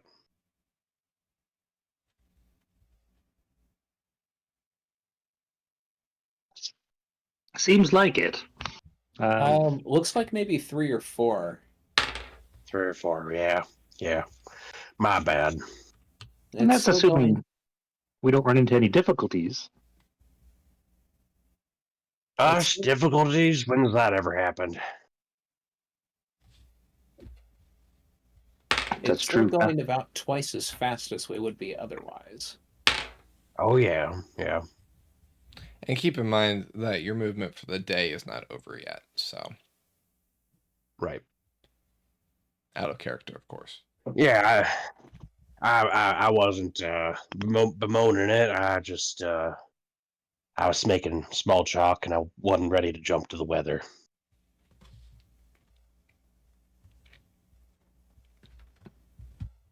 We are moving at a thrilling rate. I don't know if I've ever gone so fast. Well, maybe on the rocks. Hey, would you say that we're moving lickety split? Inspiration. Oh, actually, that reminds me.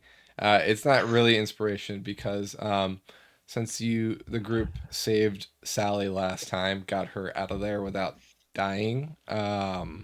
Everybody got inspiration last session. Yeah, I was gonna say I have it on my sheet already, and I don't remember if it was for that, but Yeah, that's good to know. yeah, that should be Um, why.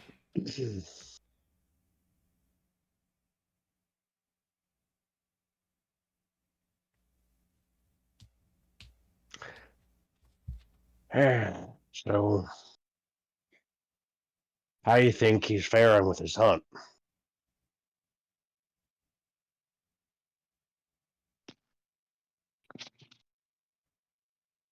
Probably pretty well. He does seem like he would be a rather dangerous person. I'm a good hunter. Oh yeah, yeah. I have to agree with that. While I don't entirely approve of you know, the whole thing that's going on in this land, uh, I think he would have been a big asset to me and you, Roger, back in our back in the days when we had a king and all that. Who's to say we don't still? Oh boy, I swear if they'll, I Better swear not be if one, Marius. that would be better than I was gonna say if Benjamin? Benjamin is alive, already got the old trickaroo on us once.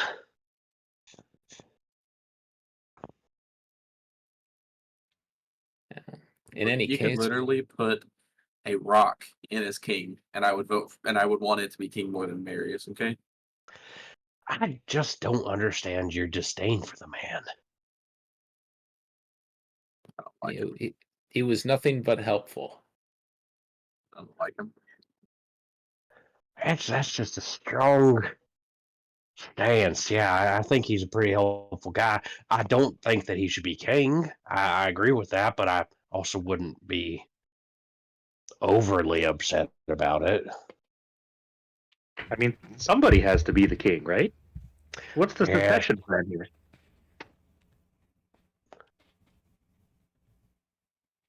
So Ulrich, you know a little bit about that. I can fill in any details that you need if you feel Please. like answering. Yeah, I know Marius is pretty high up there, but if I recall correctly, which I will say out of character voice because I'm recollecting as a player.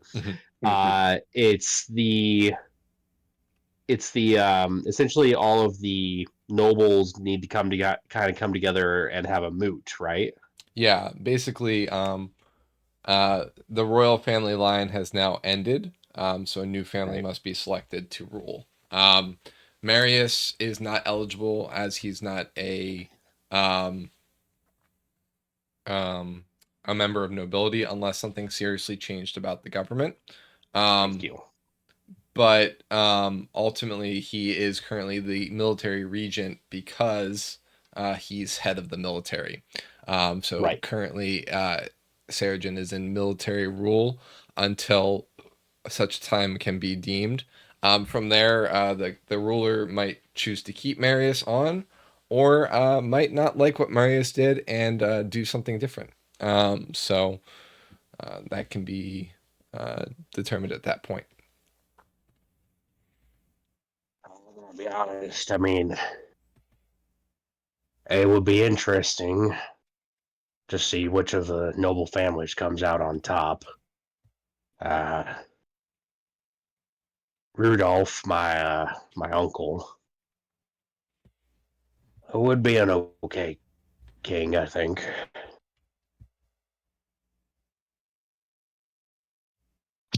You think that what kind of qualities does a good ruler have?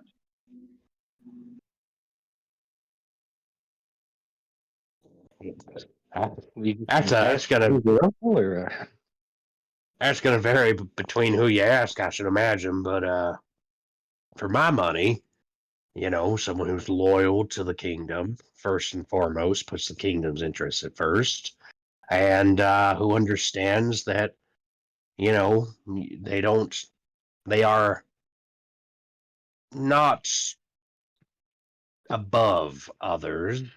We all have the same blood at the end of the day. But it's our duty to respect authority still. So those there's a hierarchy. So someone who understands there's a hierarchy, but is a little more chill about it.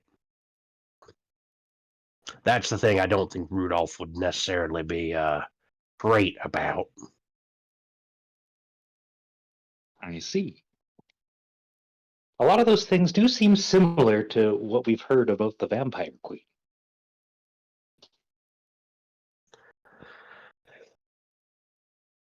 Yeah. Similar, but not exactly the same. Yeah.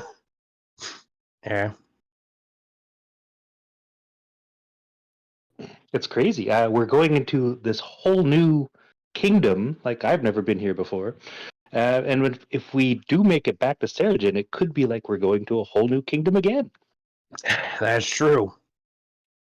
And I will be honest, depending on what that looks like, and how willing they are to come to terms with our new friends, that's going to be an interesting experience.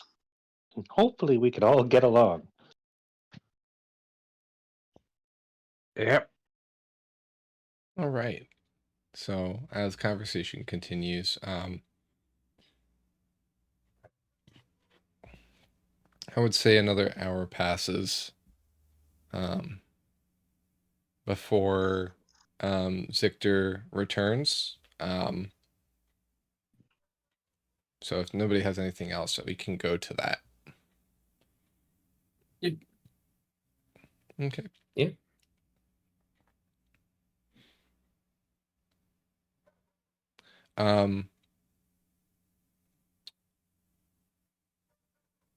Zictor flies back in from the east in a swarm of bat form.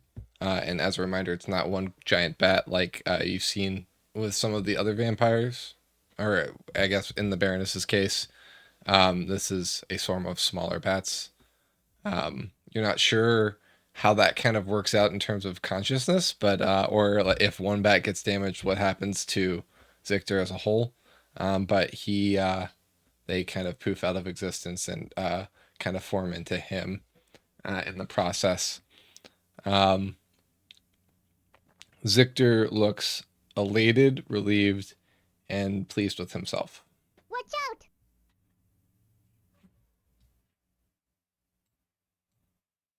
out! Somebody have a full tummy? Oh, yes, Ulrich. Quite full. I think we will not need to worry anymore.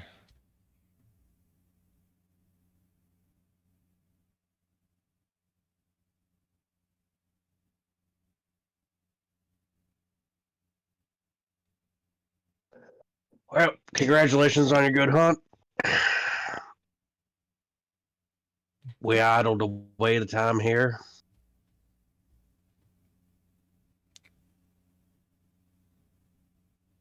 We can begin moving again if you'd like. Sure. Faster the better. If Cardi's ready, then let's do it. Yeah, Bartholomew, kind of mid during the watch, kind of wandered off a bit on his own. No longer kind of sticking to Ulrich's side. Kind of just wanders off and kind of slumps down, bored. Kind of letting out like a sound. He perks up when Zictor comes back. The mist's still kind of swirling around, so you kind of see at play kind of the mist's kind of sticking to them as Zictor comes up and gives Bartholomew a good scratch, and he murmurs an affectionate sounding phrase to his beast. He again kind of rubs it along its spine, and he says, "Well, shall we?" And he invites you into Bartholomew. Yep. Knowing what you know about forbiddance, it seems, and if you haven't picked up on this, it seems kind of perfunctory for a vampire to invite you into a location, even though he full well knows that you don't have forbiddance as part of your, you know, character sheet, right? Like, there's no ill effect for you entering a home without invitation, but it's just kind of a part of his culture, right? So, every time, like, the Baroness invited you into her home, and every time he's invited you into Bartholomew. So, just a interesting observation there. Yeah. The vampires are nothing if not polite. Emphasis on the "ite" part.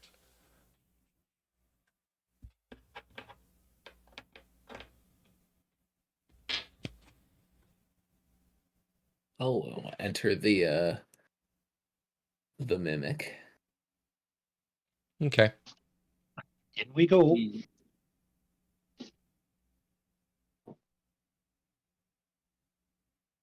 Yeah, we're all covered with that stuff again still, right?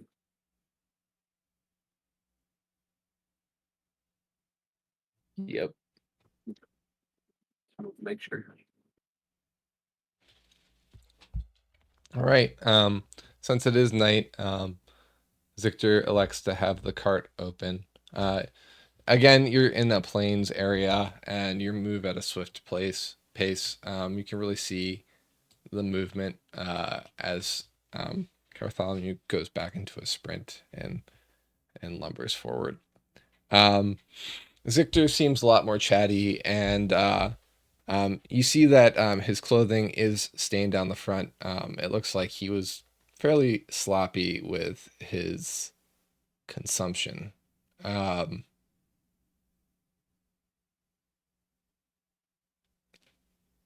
You probably have some sort of feelings toward that, whether you care to admit them or not. But yeah, it seems like he quite thoroughly enjoyed himself.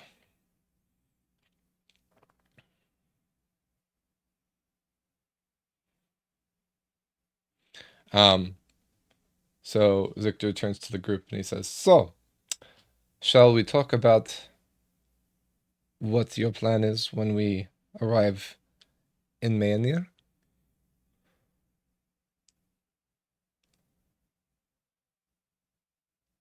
Yeah, might as well. We're, I mean, you know our goal, of course.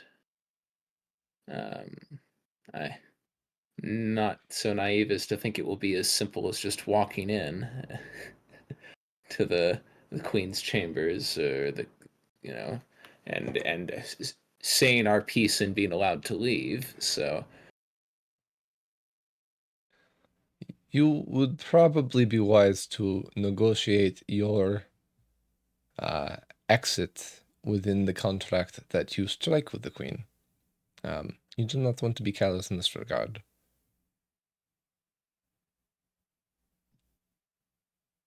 understood.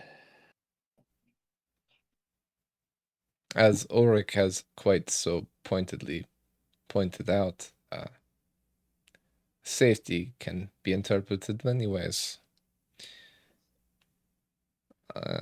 If you are to complete your mission, there is a third location you must go, I understand.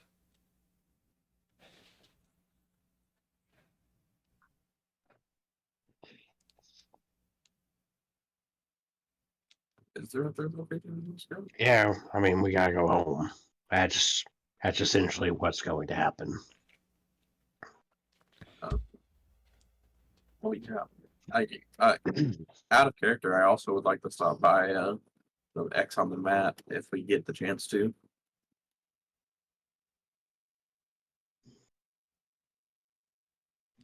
Sorry, the where? I think that The X is on my Vanir. map. Is that Manir?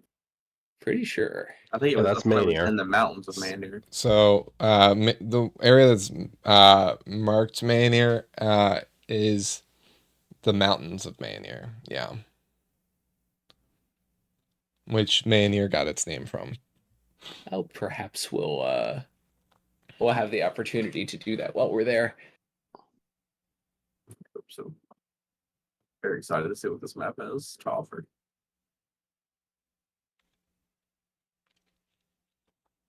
Maybe Do the you- treasure is friendship. Out of curiosity, Zippo, is your thought process that you're because I'm assuming you're talking about that map either in the rings with the group or out of character.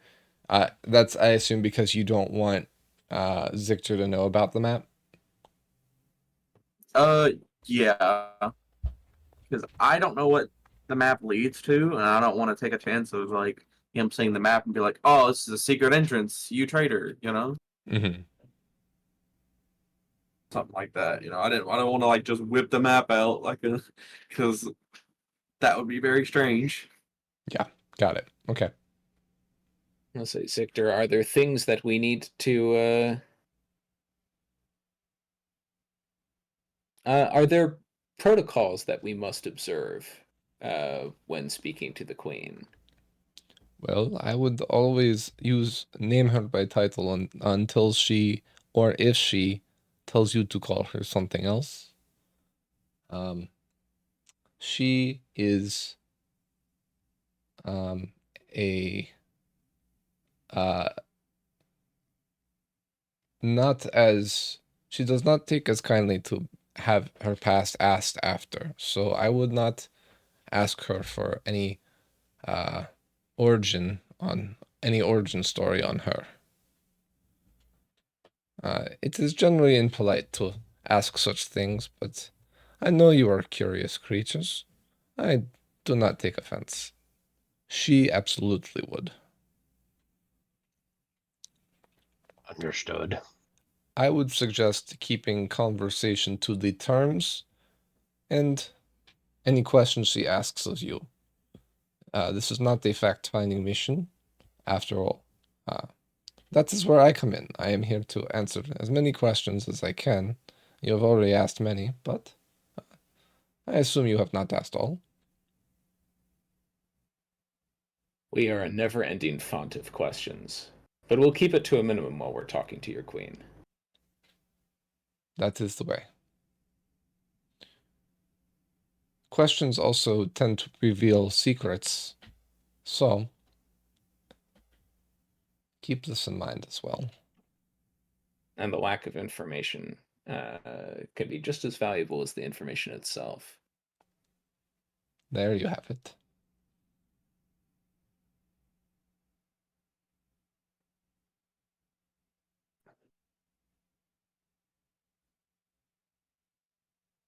Okay, so no questions of a personal nature. Respect the decorum when due. So Your Majesty is a good one. Your Highness, do you folks do Highness here?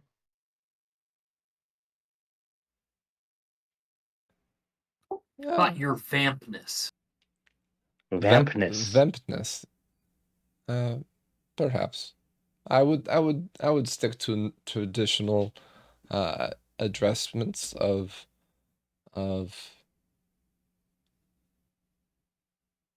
Royalty. whatever of royalty, yes. Whatever your kingdom utilizes, I am sure it should be fine. Listen for cues too. If they address her as such, you can probably think it's safe to also address her that way.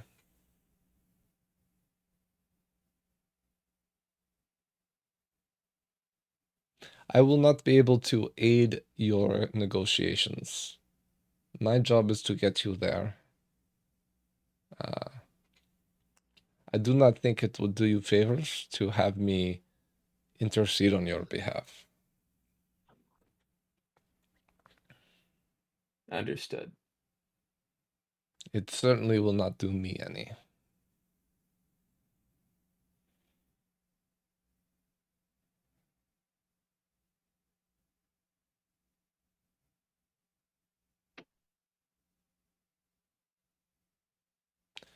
I will be able to get you into the Queen's chambers for an audience simply because of my position and because of how she has called me back.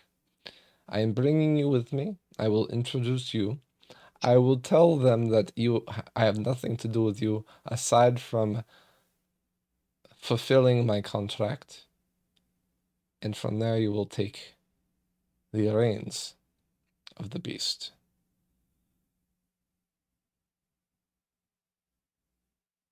So, when you say it can't be as simple as walking to her throne room, it will in fact be this simple.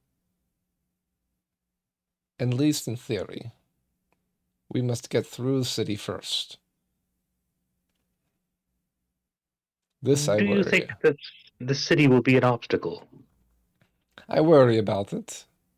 I cannot speak for my countrymen and women and creatures. There are many dangers in the capital.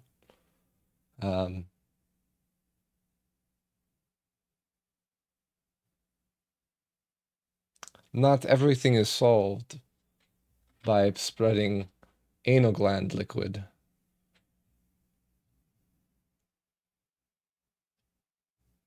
A shame, really.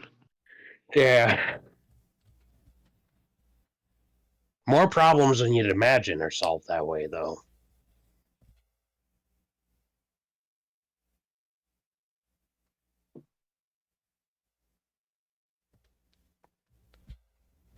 I'm having a mental block coming up with more than one at the moment, actually. But I believe you. I trust you. So, Zictor, previously you had mentioned that in these lands there may be some creatures that could outrun Cartholomew that may have never heard of. That had piqued my interest. Look. Can care to name any?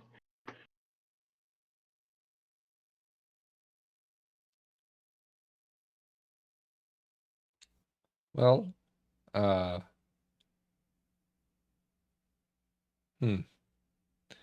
could tell you of a few, but ultimately, Bartholomew can outrun most things. The things to watch out for, the things that he cannot see, but lay waiting. There are invisible stalkers in these parts. There are also the risk of wild mimic that might try to challenge Bartholomew.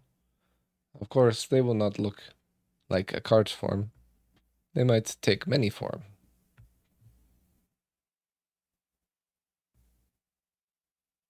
I can only imagine.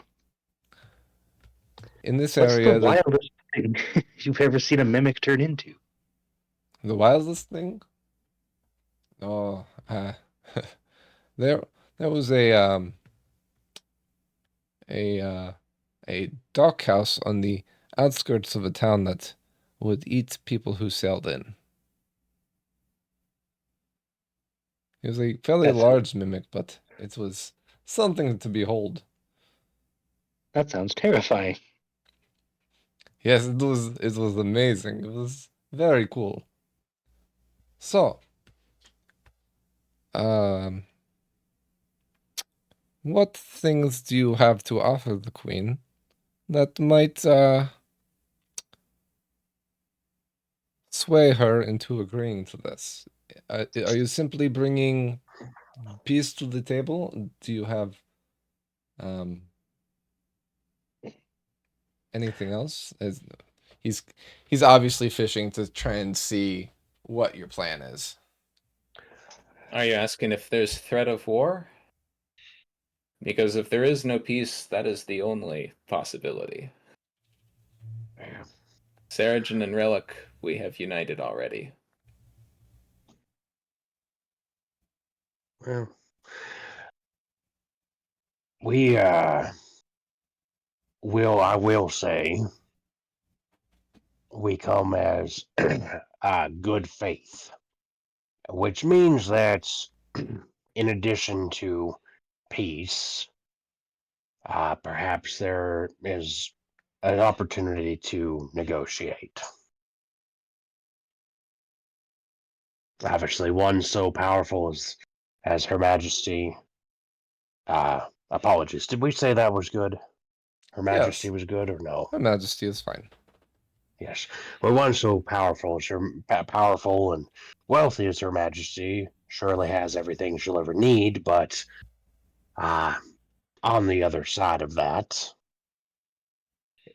there are things in Seregen and Relic that perhaps cannot be found here. And perhaps peaceful acquisition of those things, trade, things like that, might be of interest. But that's conjecture. In my experience, if you want something and you come willing to negotiate, chances are the other side will tell you what they want.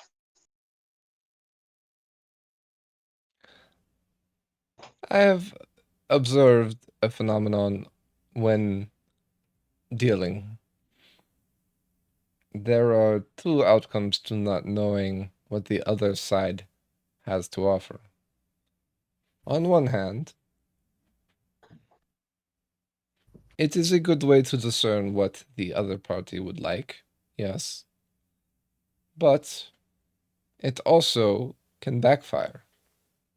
Think of it this way. Say I do not know what you want.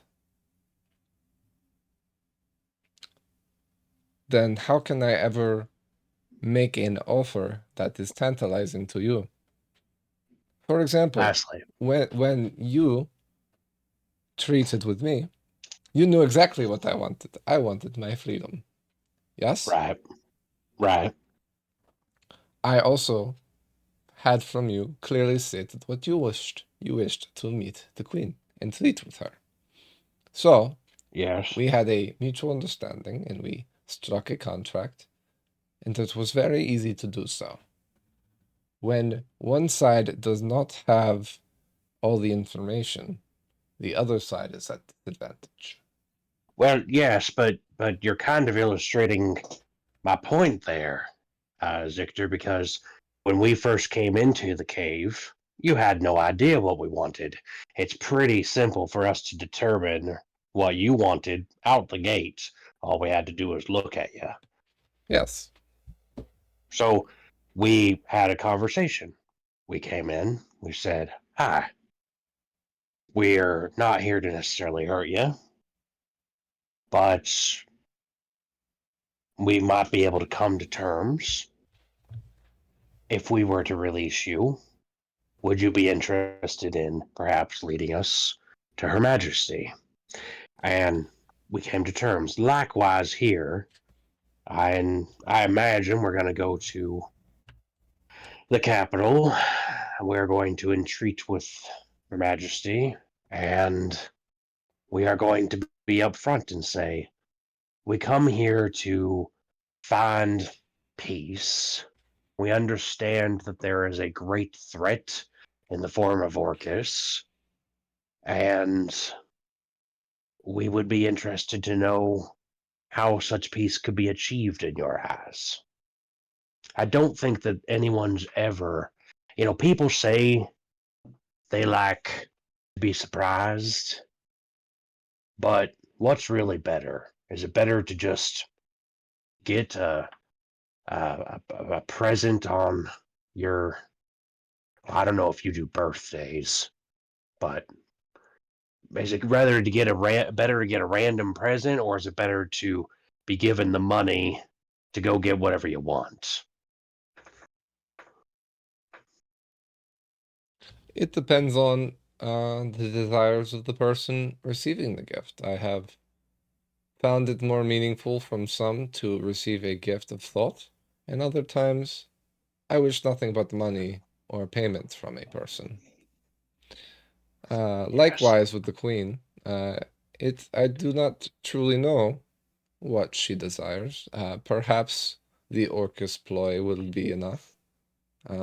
But you might need to convince her that she is trapped in a cave before this might be the case.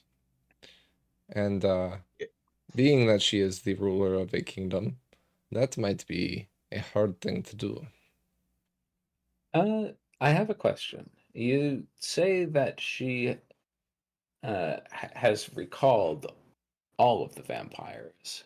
Yes. Are you at liberty to tell us why? Well, she did not give a reason. She simply made the call. I can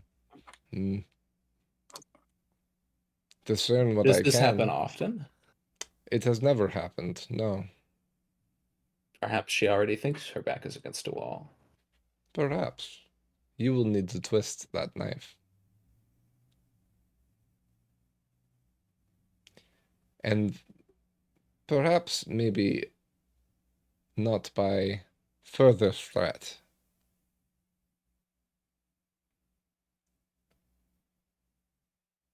Yeah, I don't think we're much of a threat inside of her own throne room. Yes, but who you represent can be. Yes.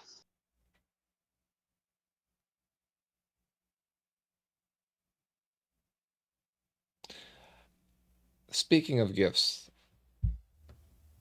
it is traditionally, at least when it comes to leadership, to, as part of a contract, also offer a gift.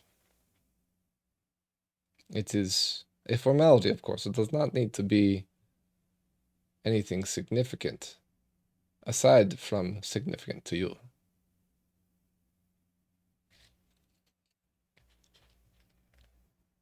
I do not know if you have such a thing prepared, but I am curious.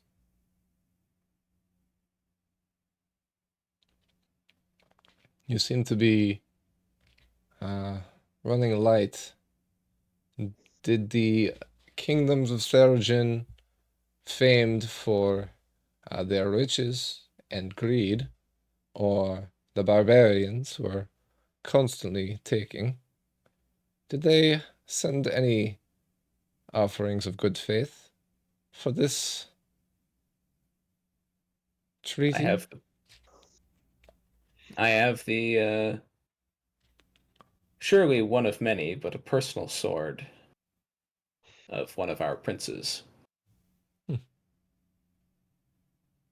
Among other items, but as you say, you do not know what gifts your queen might like. This is true. Very curious.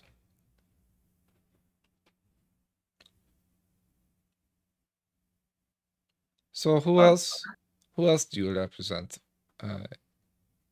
And what have your travels been like in Necrata, aside from our famed Baroness of the North? Secretive as we could manage, as I'm sure you'll understand.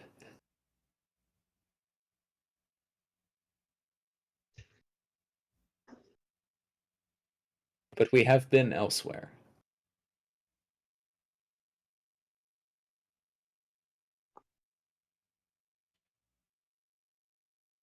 I have a question for you, actually, Zictor. A ponderance. Go ahead. Well, it's being inside of this mimic's got me kind of thinking. Can you always sense when it's a mimic? Or perhaps a disguise? for example, has anyone foolishly tried to take your visage? We met someone who took the visage of a friend of ours once upon a time, and it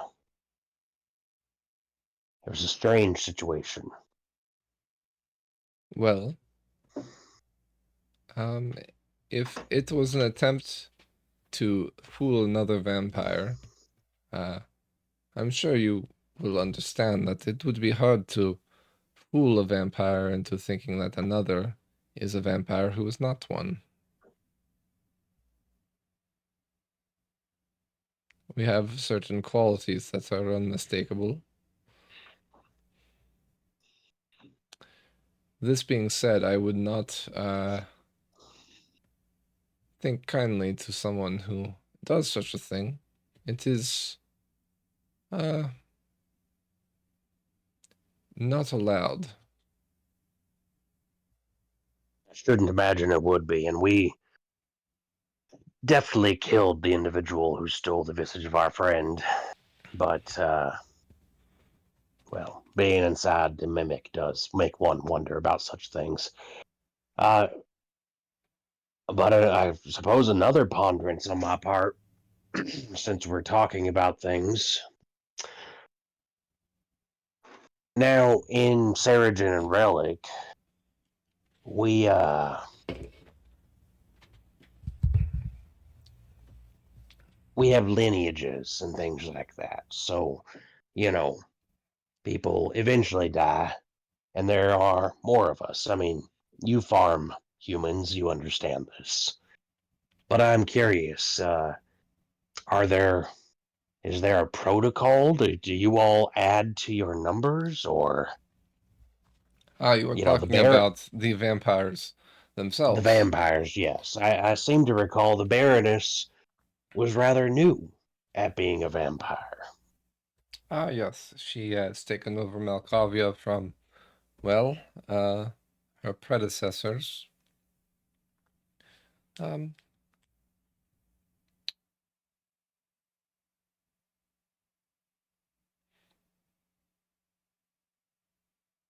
He seems to be choosing his words carefully. I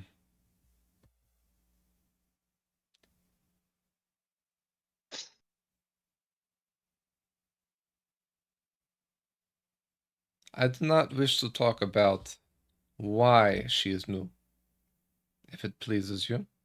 But I will say that, yes, we do at times add to our number.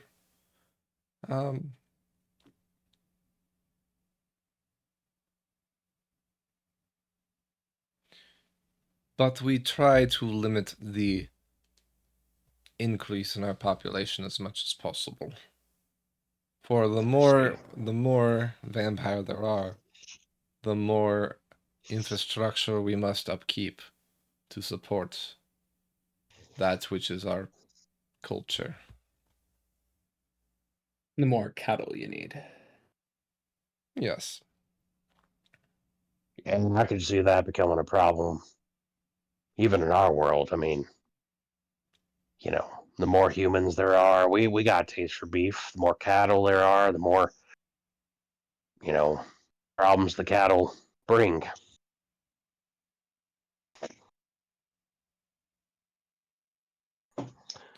And with Freehold to the south continuing to exist, that way of life is currently challenged. I have been busy as of late. How? Yeah, we're going to ask the same thing. Go ahead. I'm curious, and I suspect I already know the answer, but I want to ask the question anyway. How does Freehold continue to exist under what I would assume is the otherwise absolute authority of your queen? I understand the elves have an arrangement, but I was under the impression that humans didn't qualify, so to speak. They do not. I mean, however, I do not know the exact situation at hand when it comes to freehold. I stated my opinions earlier today as to what I would have done in such a situation. I would have crushed the head, to paraphrase.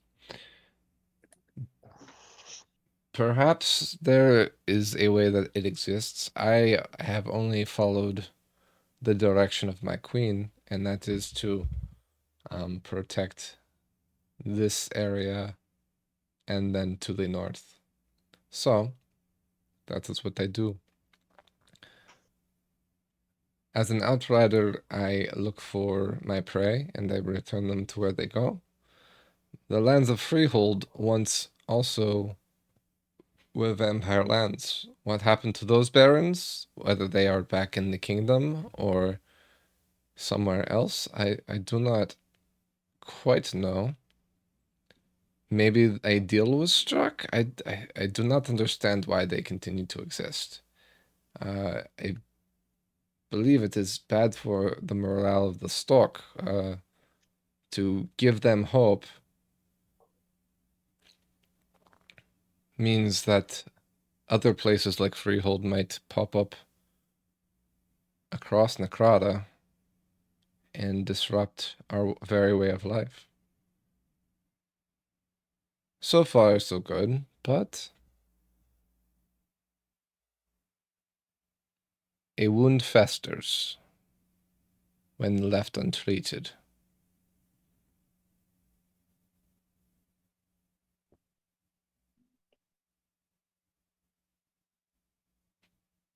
Sounds very sensible to me. So, really, fuck it. I'm gonna do it. We've already made one bad decision with Vampire. So, Zippo's going to reach into his bag and pull out that map. And he'll be like, "Hey, Zictor, you know Mayhenir pretty good, right?" Yes, I would say I know the mountains fairly well, yes. You know where this X is, and he's gonna show him the map. Okay. We were talking about it in metagaming, and I was like talking myself out of it, and then I talked myself right into it. So Okay. Yes, the prudence didn't seem like a very Zippo thing to do. Was the yeah, vibe I got. didn't. I was thinking about it, and I was like, as the character, I don't want to do this, but I was like, Zippo is a child who wants to get there. He is showing this map to the guy that might know it. So this is a map of Mayhenir. Have you been here? Oh no, I got that from a place in Seregen whenever I was with my old contract.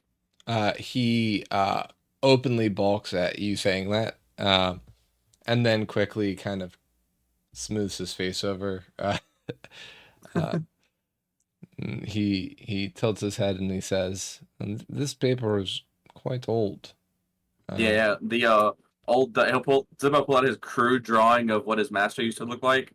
Be like, yeah, this demon here, I got the paper when I got the ring to connect to them before I cut the ring connection off and got my cool like lightning powers.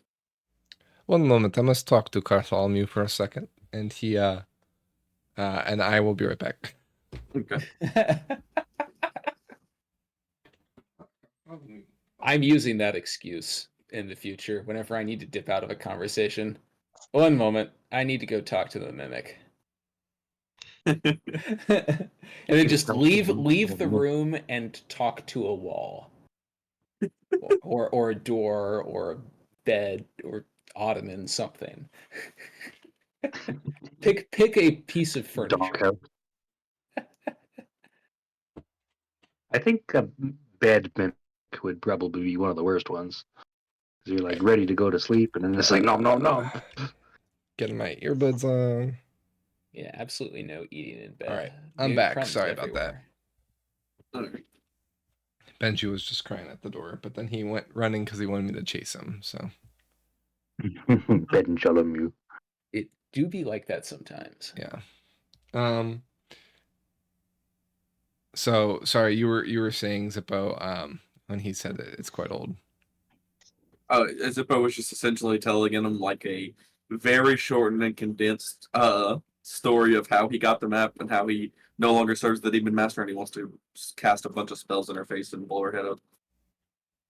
He listens their head up. interestedly, and he kind of runs his finger along the row of dots that are in the center of the map.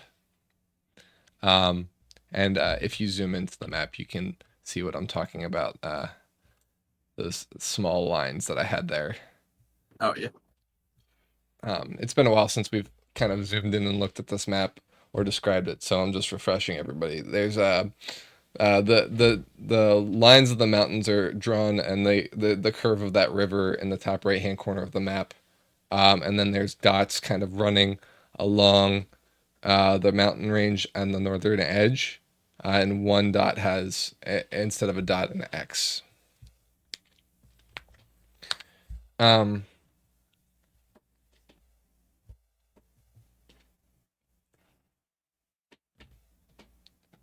It is an interesting coincidence that you bring this to me, he says ponderously. Yeah, I figured if anybody would know this place, it'd be you. Because, see, back whenever I first got the map, I couldn't read it. Then I gained the ability to read it, and I read the name, and I didn't know what it was because I didn't know about Mehanir at the time. Then I found out about Mehanir, and then I was like, oh, cool. And then I found out we got to go there to talk and get this alliance thing done. So I was like, oh, we get there on the way, get it on the way there. And then as we were on the way here, I was kind of curious because I don't know how to read maps very well, except for words. I can read any word. But then I was like, oh, and then we met you, and then I was thinking about it while we were sitting in Cartholomew here. I was like, oh, this guy knows Mehanir. He's from here. I know the mountain I'm from. There we go. And then so I figured you'd know where it's at. So you do not know what this X represents. Not a clue. I imagine treasure, but I hope treasure. We had assumed it just meant the capital city when he showed it to us. In the way, both of you are correct. Or incorrect. This X, and he holds up the map and points at it and he says, this is where we are headed. Since we are not taking the main entrance to Mania through the lake, we will be taking a road less traveled. This X marks the secret way in. And I am not comfortable knowing that a map like this exists marking this way. And he turns in and turns to you and he says, I must ask you, may I keep this? I mean, when we get there, yeah, but not till then, because it might start glowing when we get there and change. And if it does, it's my map and my treasure.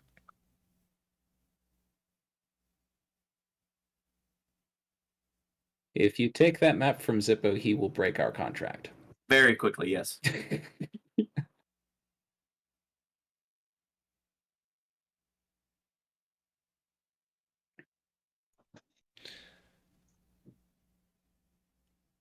I will convince him to do it during the day.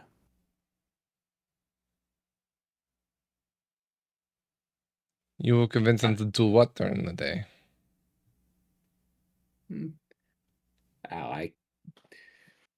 Whatever it is that he would do, should you fail to return the map to him when he asks for it. Oh, a threat. I see.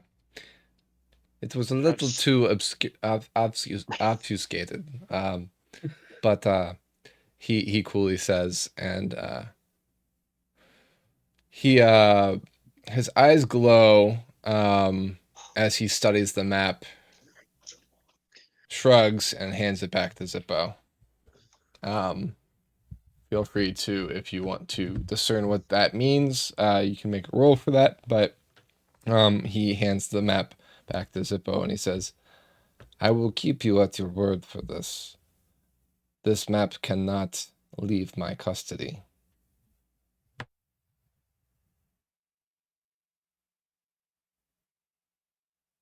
It sounds like we need another contract. A separate one for the custody of the map.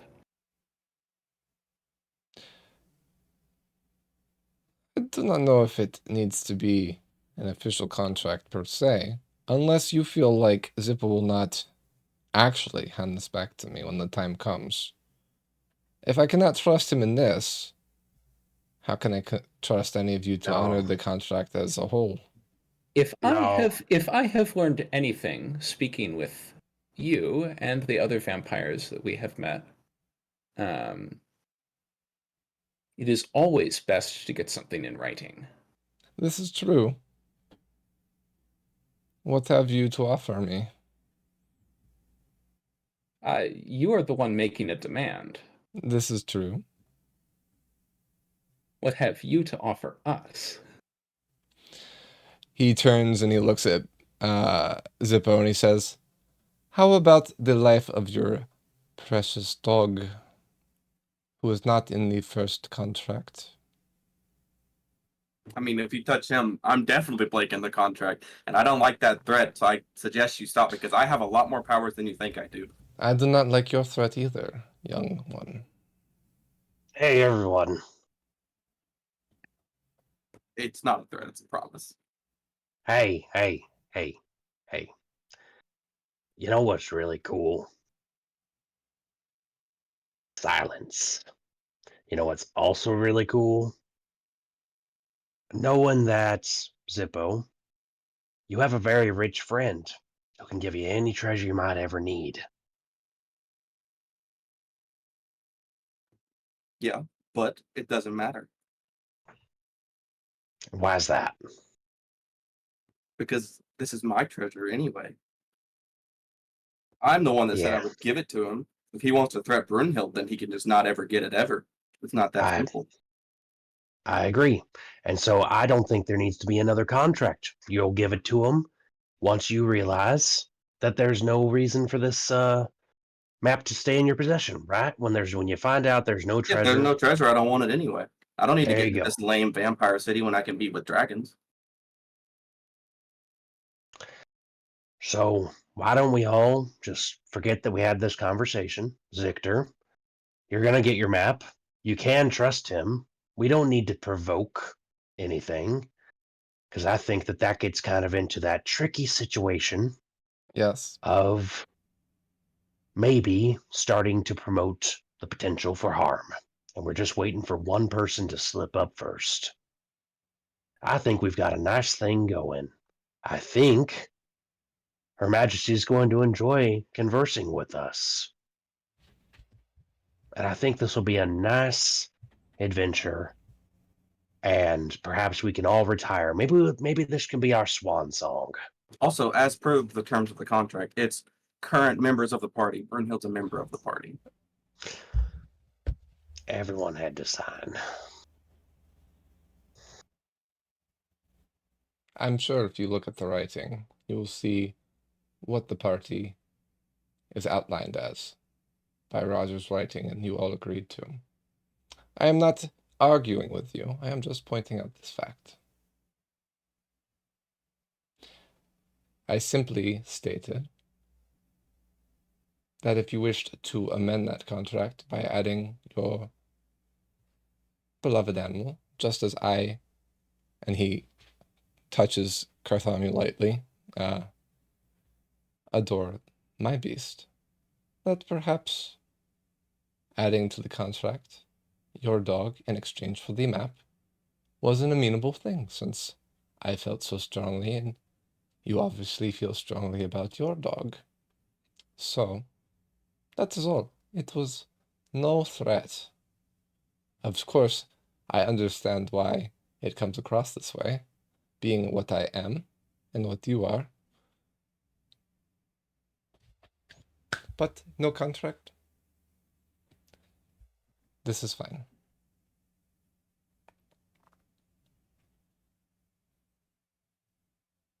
But let me know if this is something that you desire at some point. This being said, I could have, in my hunts, taken Brunhild, and I did not. This is my efforts of goodwill. I expect the same. And he I mean, you shrugs. did get the same. In any case, this map marks the entrance we will take.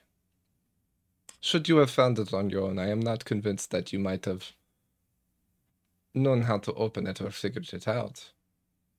But it is possible, and once we arrive there, you will see what is on the other side.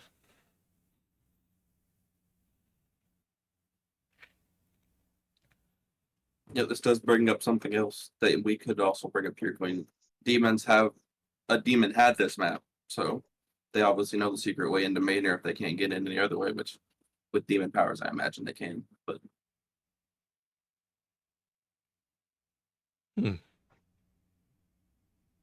Well, this is not good news. yeah,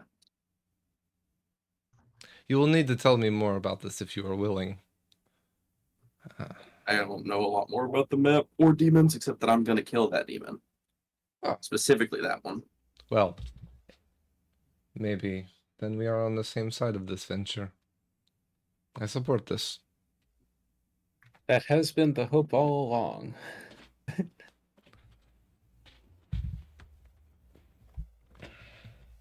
Orcus is Lord of Undead. I am sure he has other ways to find us, but no sense making it easy. Yeah. Still wonder what would happen if I touched the orb before he popped up. All right. So, that being said, that was an intense moment. Very well played. I love it.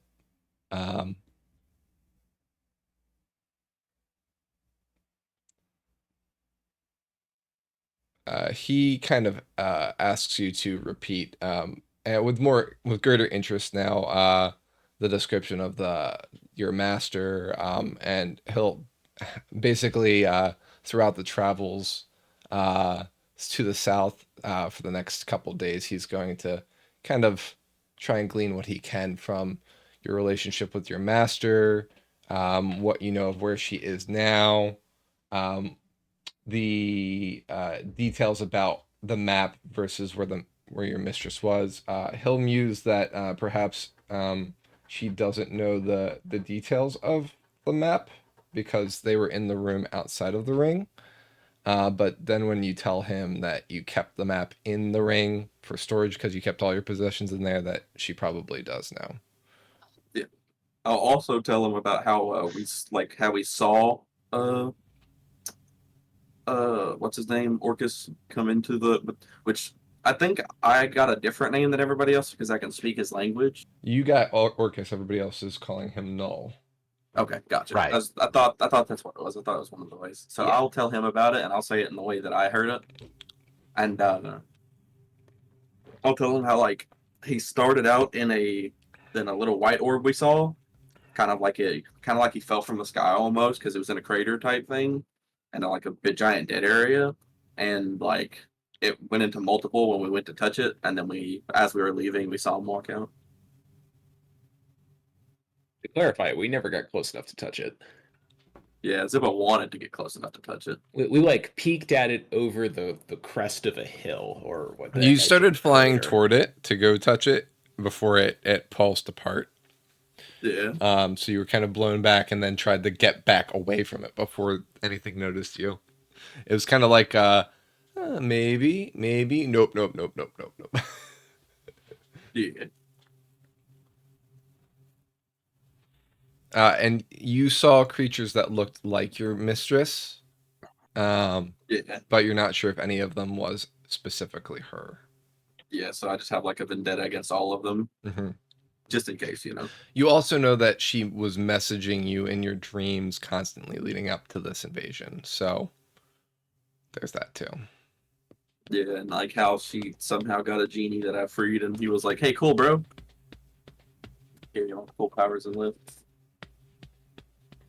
Okay, so you're telling him about how she entrapped the genie, a Yeah, djinn. because if they have genies, they might be able to blow something else up. Okay. Yeah, he takes all this in. He muses at a few things, but for the most part, he just kind of takes the information in and considers it.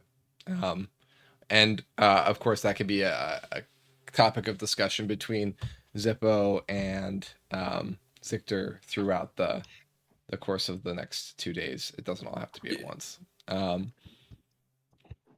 So that being said, I do kind of want to we've kind of established the rhythm of the next 2 days. So we have about a half an hour left in the session, and what I want to say to that is by the end of the session, we will be within the area of the map right here. So I'm going to put us about here. We are skirting around the Baron Costello's region, which is outlined by the river. It does reach out past that, but we've kind of skirted any establishment that Costello has. That being said, the closer we got to his territory, the more Zictor has kind of recommended the group stay either close to the cart or in the cart, so that any encounters that they have are not questioned. In fact,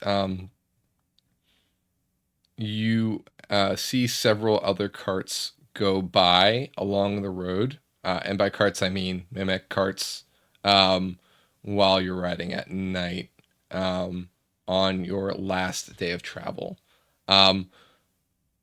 They mind their own business, you mind yours, but seeing that is kind of a whole nother feel than riding in one yourself. Knowing what these carts usually are transporting, seeing it in action kind of turns each of your stomachs.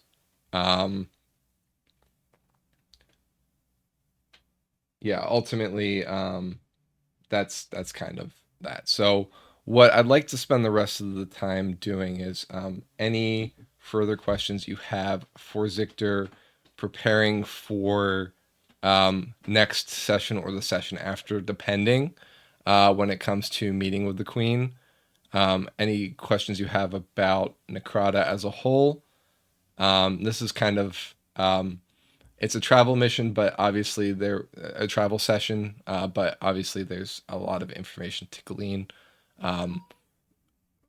We can talk more about that in session, and we can also, if you have other questions prior to next session, we can also put that in the in-character chat as well in the Discord. So there's what other things do people want to discuss with Zictor?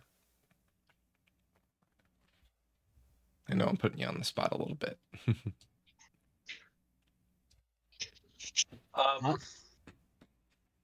I think Ulrich has asked most of the questions that, Zictor has made clear he doesn't necessarily know what his queen's going to want. He doesn't know why the queen has called him back. He doesn't want to share a number of details. I mean, he's been very helpful, but I feel like for Ulrich personally, I've asked so many questions. Mm-hmm. I don't think that I have anything left to ask.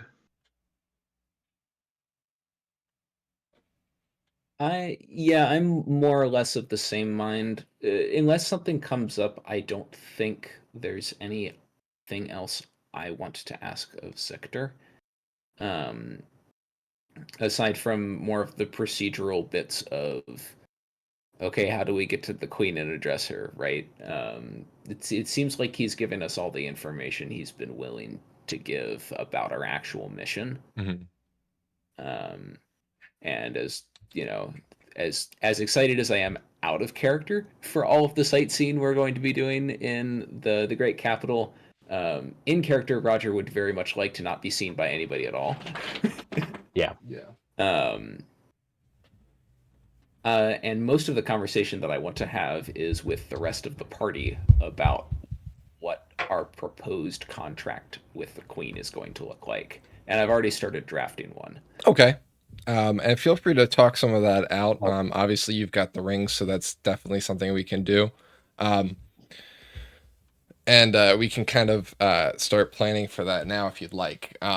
Just because we're all in the same room and we can kind of think through things. And you have the thing of the rings. Yeah, we could start talking about that.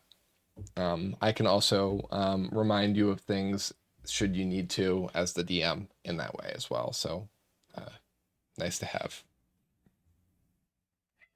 Yeah, so if I'm remembering correctly, and Wombat, please correct me if I'm not. Our the terms of the oath that we made to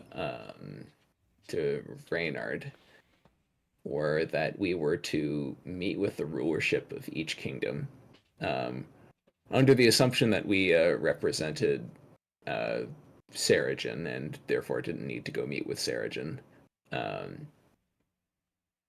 And bring each of them or their representatives to a negotiation at some point in the future with the purpose of getting permanent peace. But our actual oath was to secure a temporary truce. And all we had to do was show up and make a good faith effort. Try not to get killed in the meantime. Yeah. Show up and try. There was, I think it was actually explicitly said that there was no expectation we would succeed, but that we were supposed to give it a shot. And I think the vampires will be happier.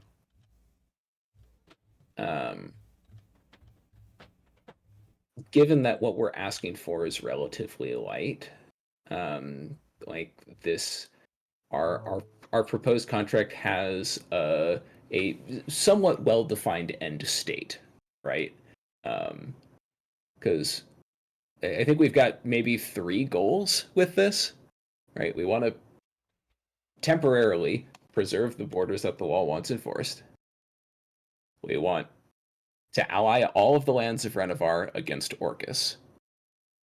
And we want to negotiate a more permanent peace after Orcus has been dealt with. And basically, this contract that we're making right here can end once that negotiation has begun. Or perhaps once that future negotiation has ended, be it it's kind of supposed to be out of our hands. So it's got this kind of well-defined end state where Orcus has been dealt with, and the rulership of all of the lands agreed that Orcus has been dealt with. That should be good enough for them to come together and have their own negotiation without us. So the vampires shouldn't feel trapped by this contract. So it's really, what are they getting out of it?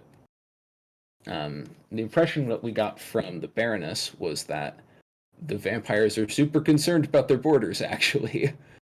Up until we made our deal with the barbarians of Relic, they were dropping scrying stones over the side, and kind of making incursions in and so forth. And we don't know what it looked like on the Seregen side, but presumably similar things have been happening.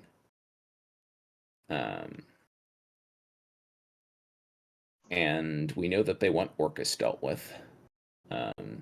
And we know that they look to the long term, so we should be trying to promise long-term security for them.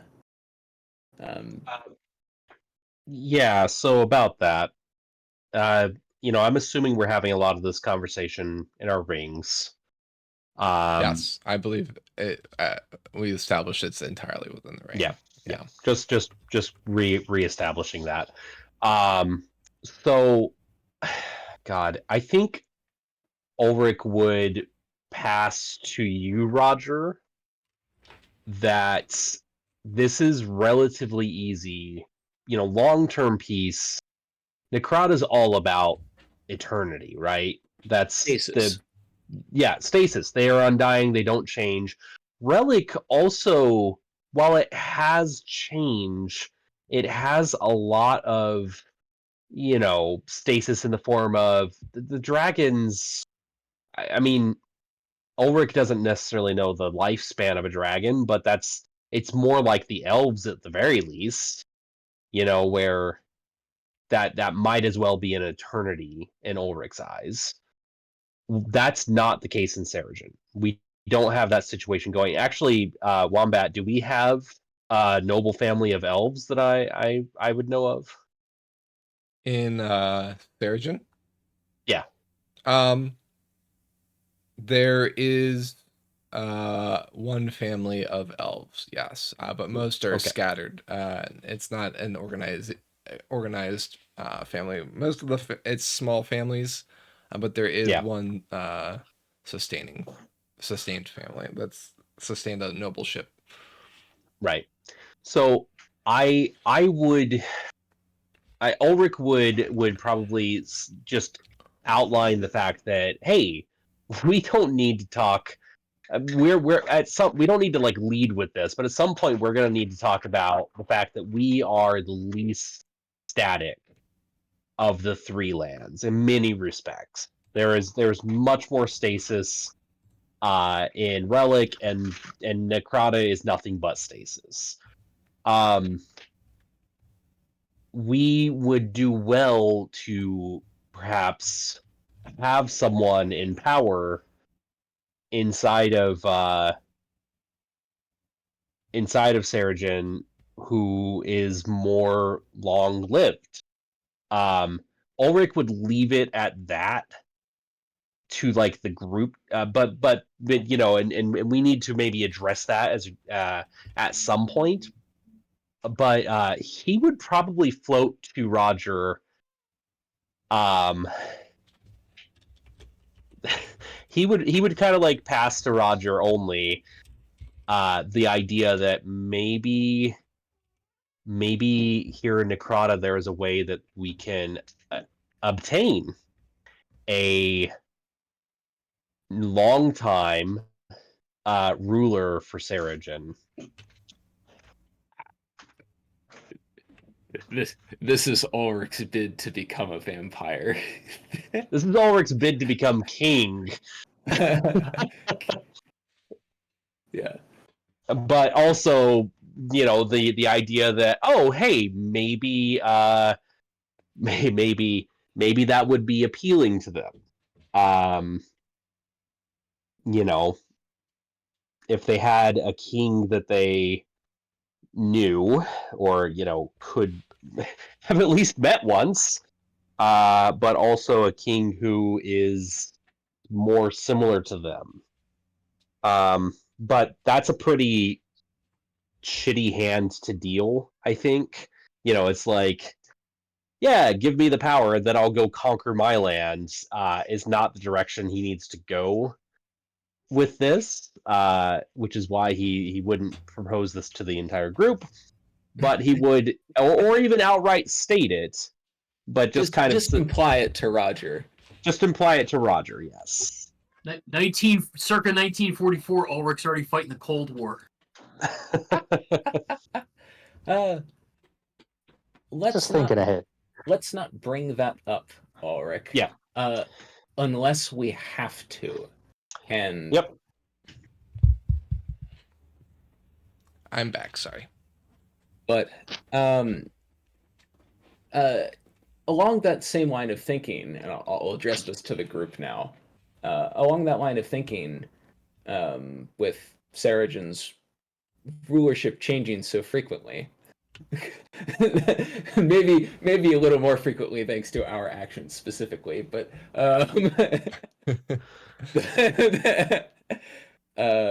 with Seregen's rulership changing so frequently,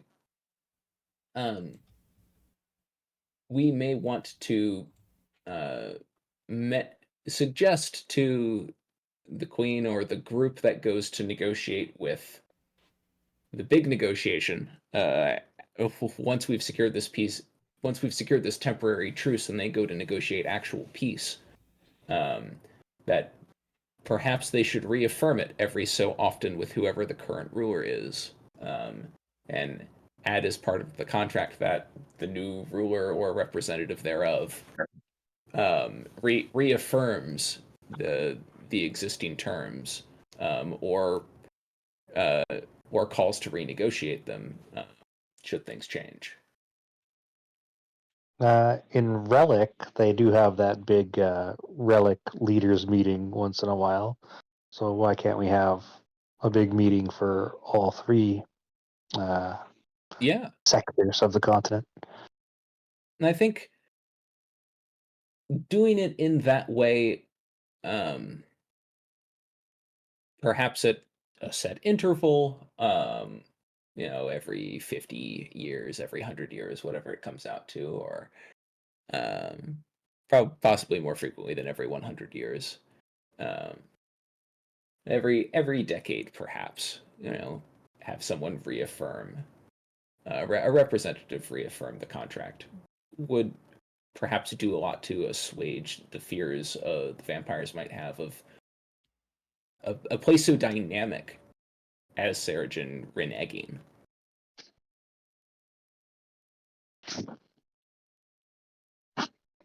That's So sensible. while all this high-minded, above our pay grade negotiation is taking place, we still have to survive the short term to get to the long term. So my request is, I would not like to see a repeat of, if we get into a tactical situation, what happened with the Baroness. If a situation's going bad, and we know it's going bad, it takes 3 seconds on the rings, through the rings, to tell everybody else, hey, we're getting ready for it. Let's do this as a team. I think that we were kind of caught. And Roger, I respect your tactical awareness of the situation with the Baroness, but we've done very well as a group by acting as a group.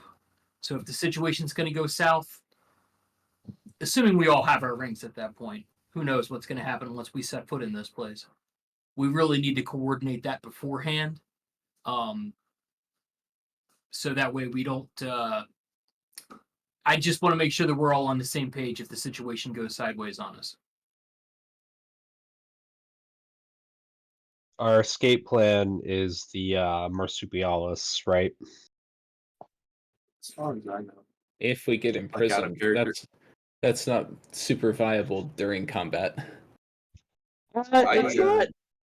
And we may end up in a situation where we may not all have our rings. I mean, that may not be feasible, but if possible, Right. we need to all be on the same page. It could be something that blocks magic at some point. Yeah.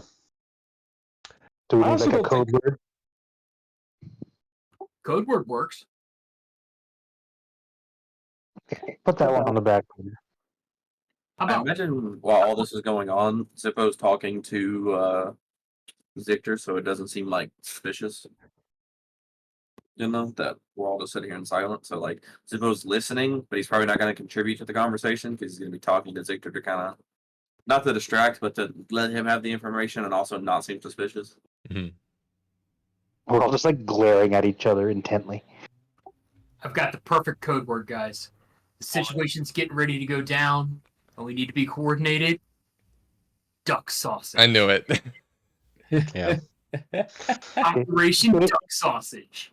Situation going down, like the vampires become very hostile kind of thing, or what? Yeah, when we colloquially have to go loud if we don't have the ability to use the rings, or hell, even if we do, duck sausage. That is our rallying cry. I'm Let's hope we don't. about to go duck sausage on this fool.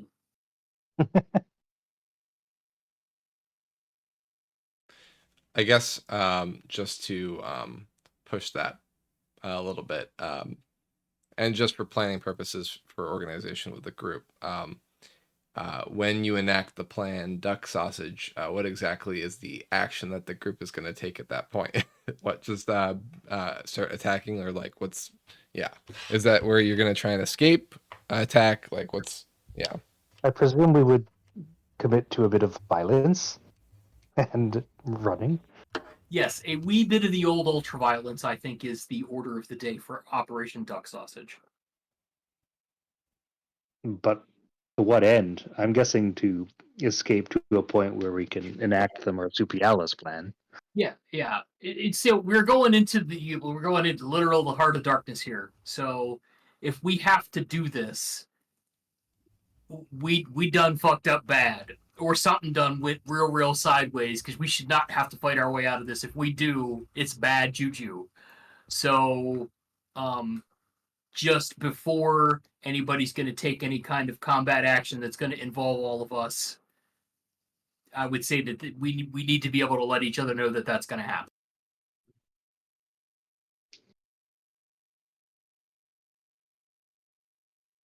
So All that right, way, makes sense. if somebody needs to tune in, they can say, no, wait, hold on. Let me try this first.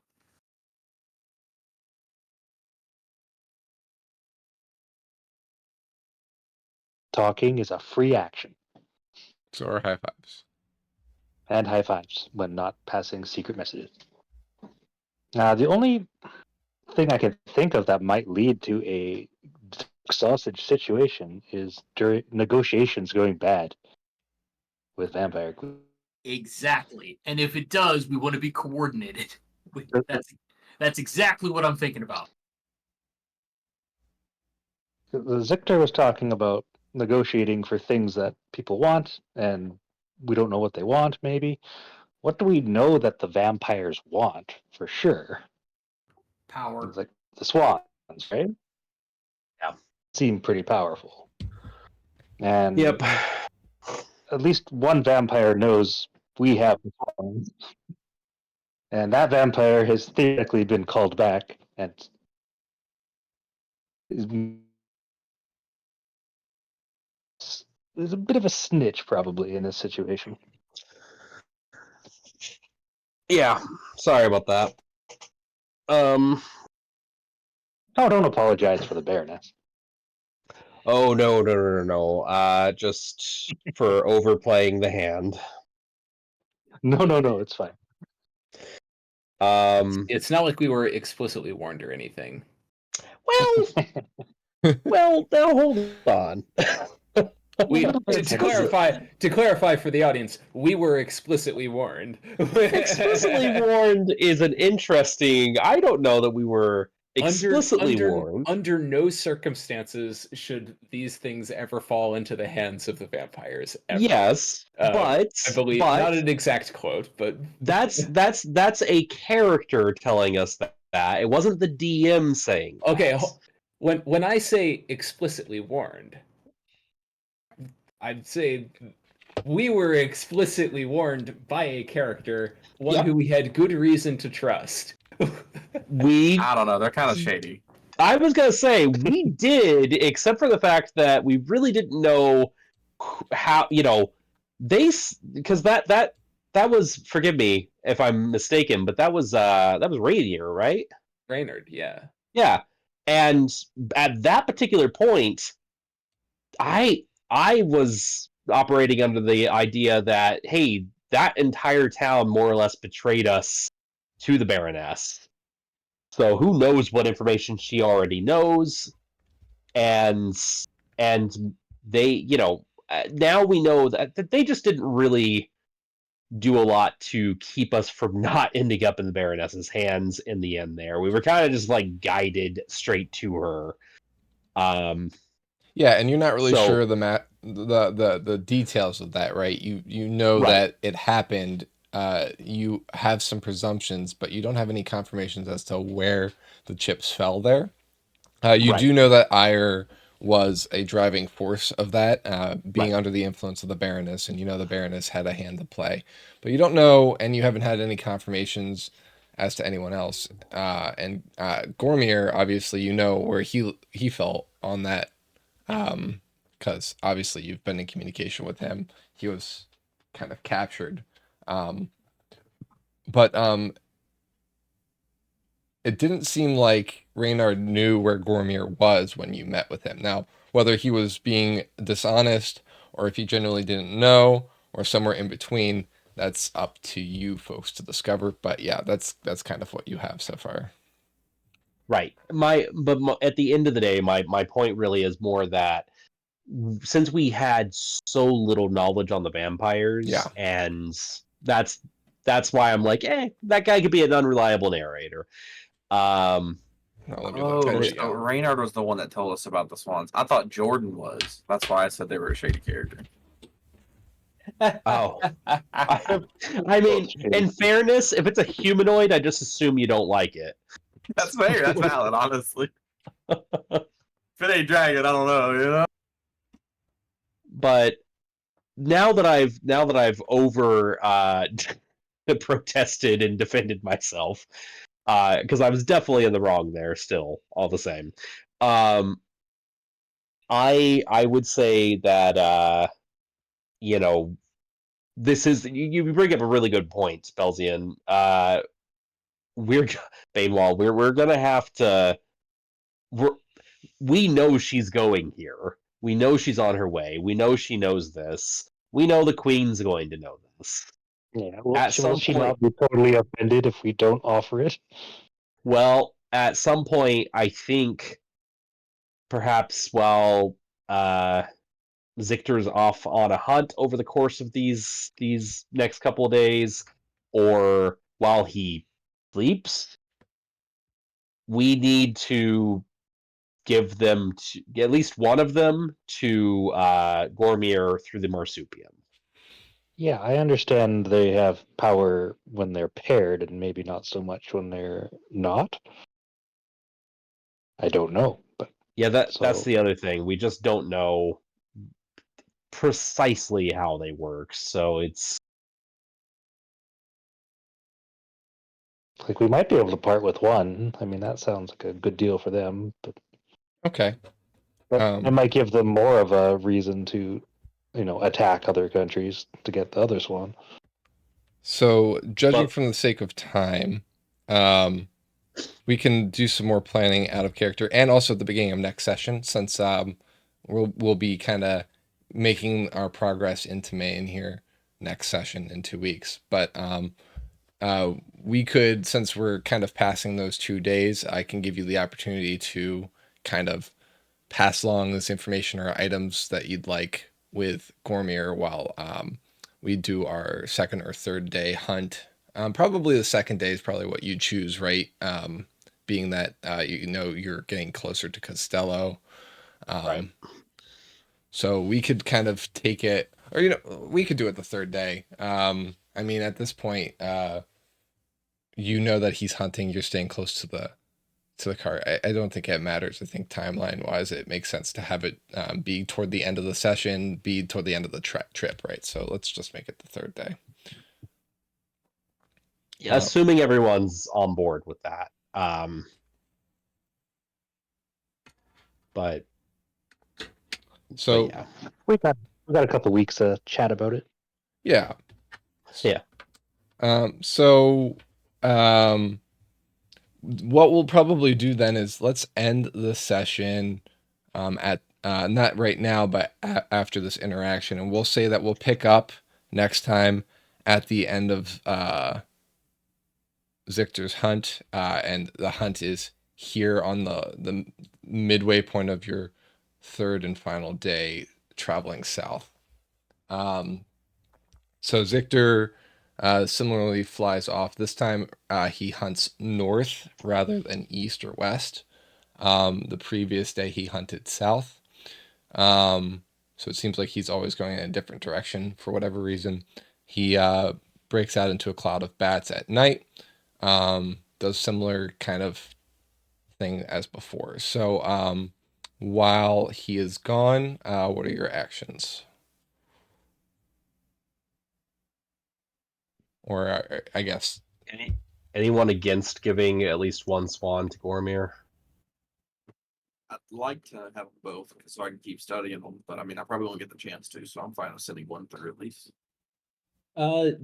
Are the two swans distinguished in some way?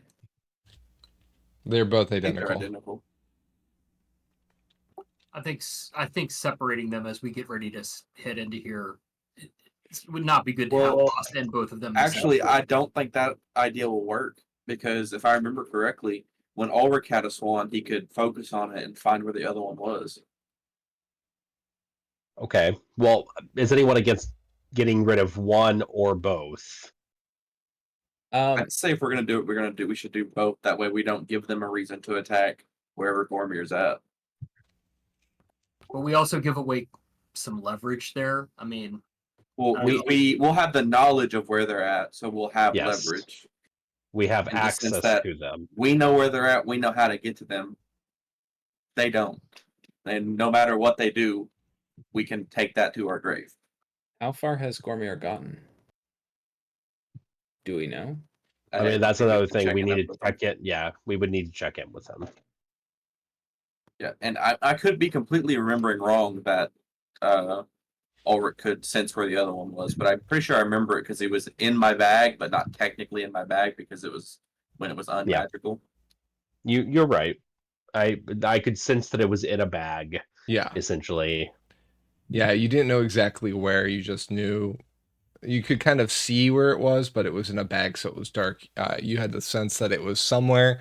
Now you don't know. Once you got out of the bag, you kind of had a more of a directional thing, but since it was in an extra dimensional plane, you couldn't really tell where it was at that point, right? So, yeah. Which, if we want to just send one with Gormir in case the worst happens and Gormir gets captured or something, we can send one with Gormir and the other I can bury at the bottom of my treasure chest in my bag because it's an extra dimensional space and it'd be like an oh crap button. Like, oh crap, we absolutely need this for something, and I can just go in and get it and come back out.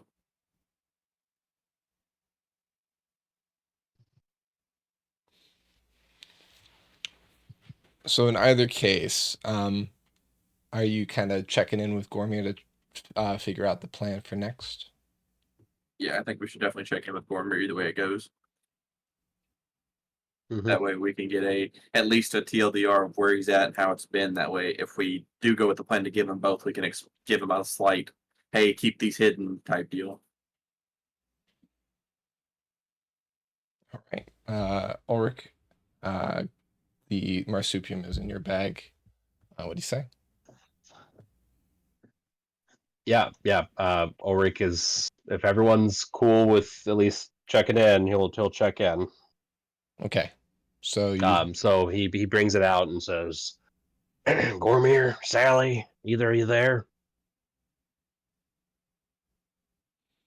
So you wait for a moment and you don't get a response. It is night. Yeah.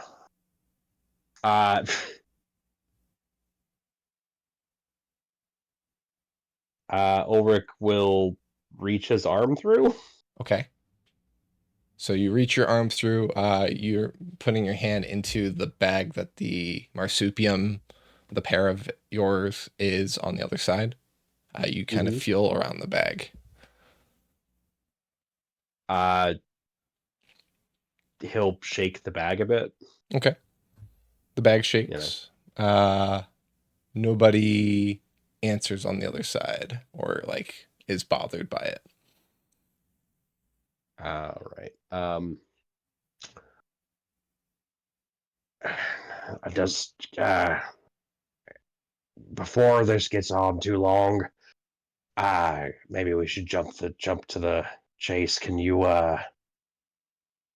maybe do a polymorph Zippo and pop through the bag and Yeah, you wanna if you want I could probably morph somebody or myself through.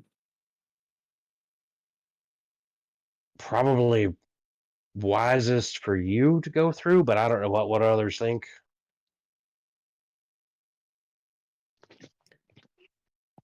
Why are we sending a party member in before our escape plan? We got it. Well, the party member will be coming back. We just got to get a hold of Gormir here if we're going to do this plan. I see. Yeah, I'll go through. And Zippo will stand next to Ulrich and polymorph himself into a rat. Okay. You polymorph. Yep. Ulrich helps you through the hole. Yep. Since you aren't at your full faculties. Yeah. You get through into the bag. Crawl your way through. Find an opening and come out. Yep. Okay. And then I drop concentration. Okay. You find that the bag is laying on the ground next to a 2 bedrolls. One is empty. The other has the corpse of Gormir. His neck ravaged and bloody. Gormir is dead. Now he's a vampire. And that's where we're going to end the session.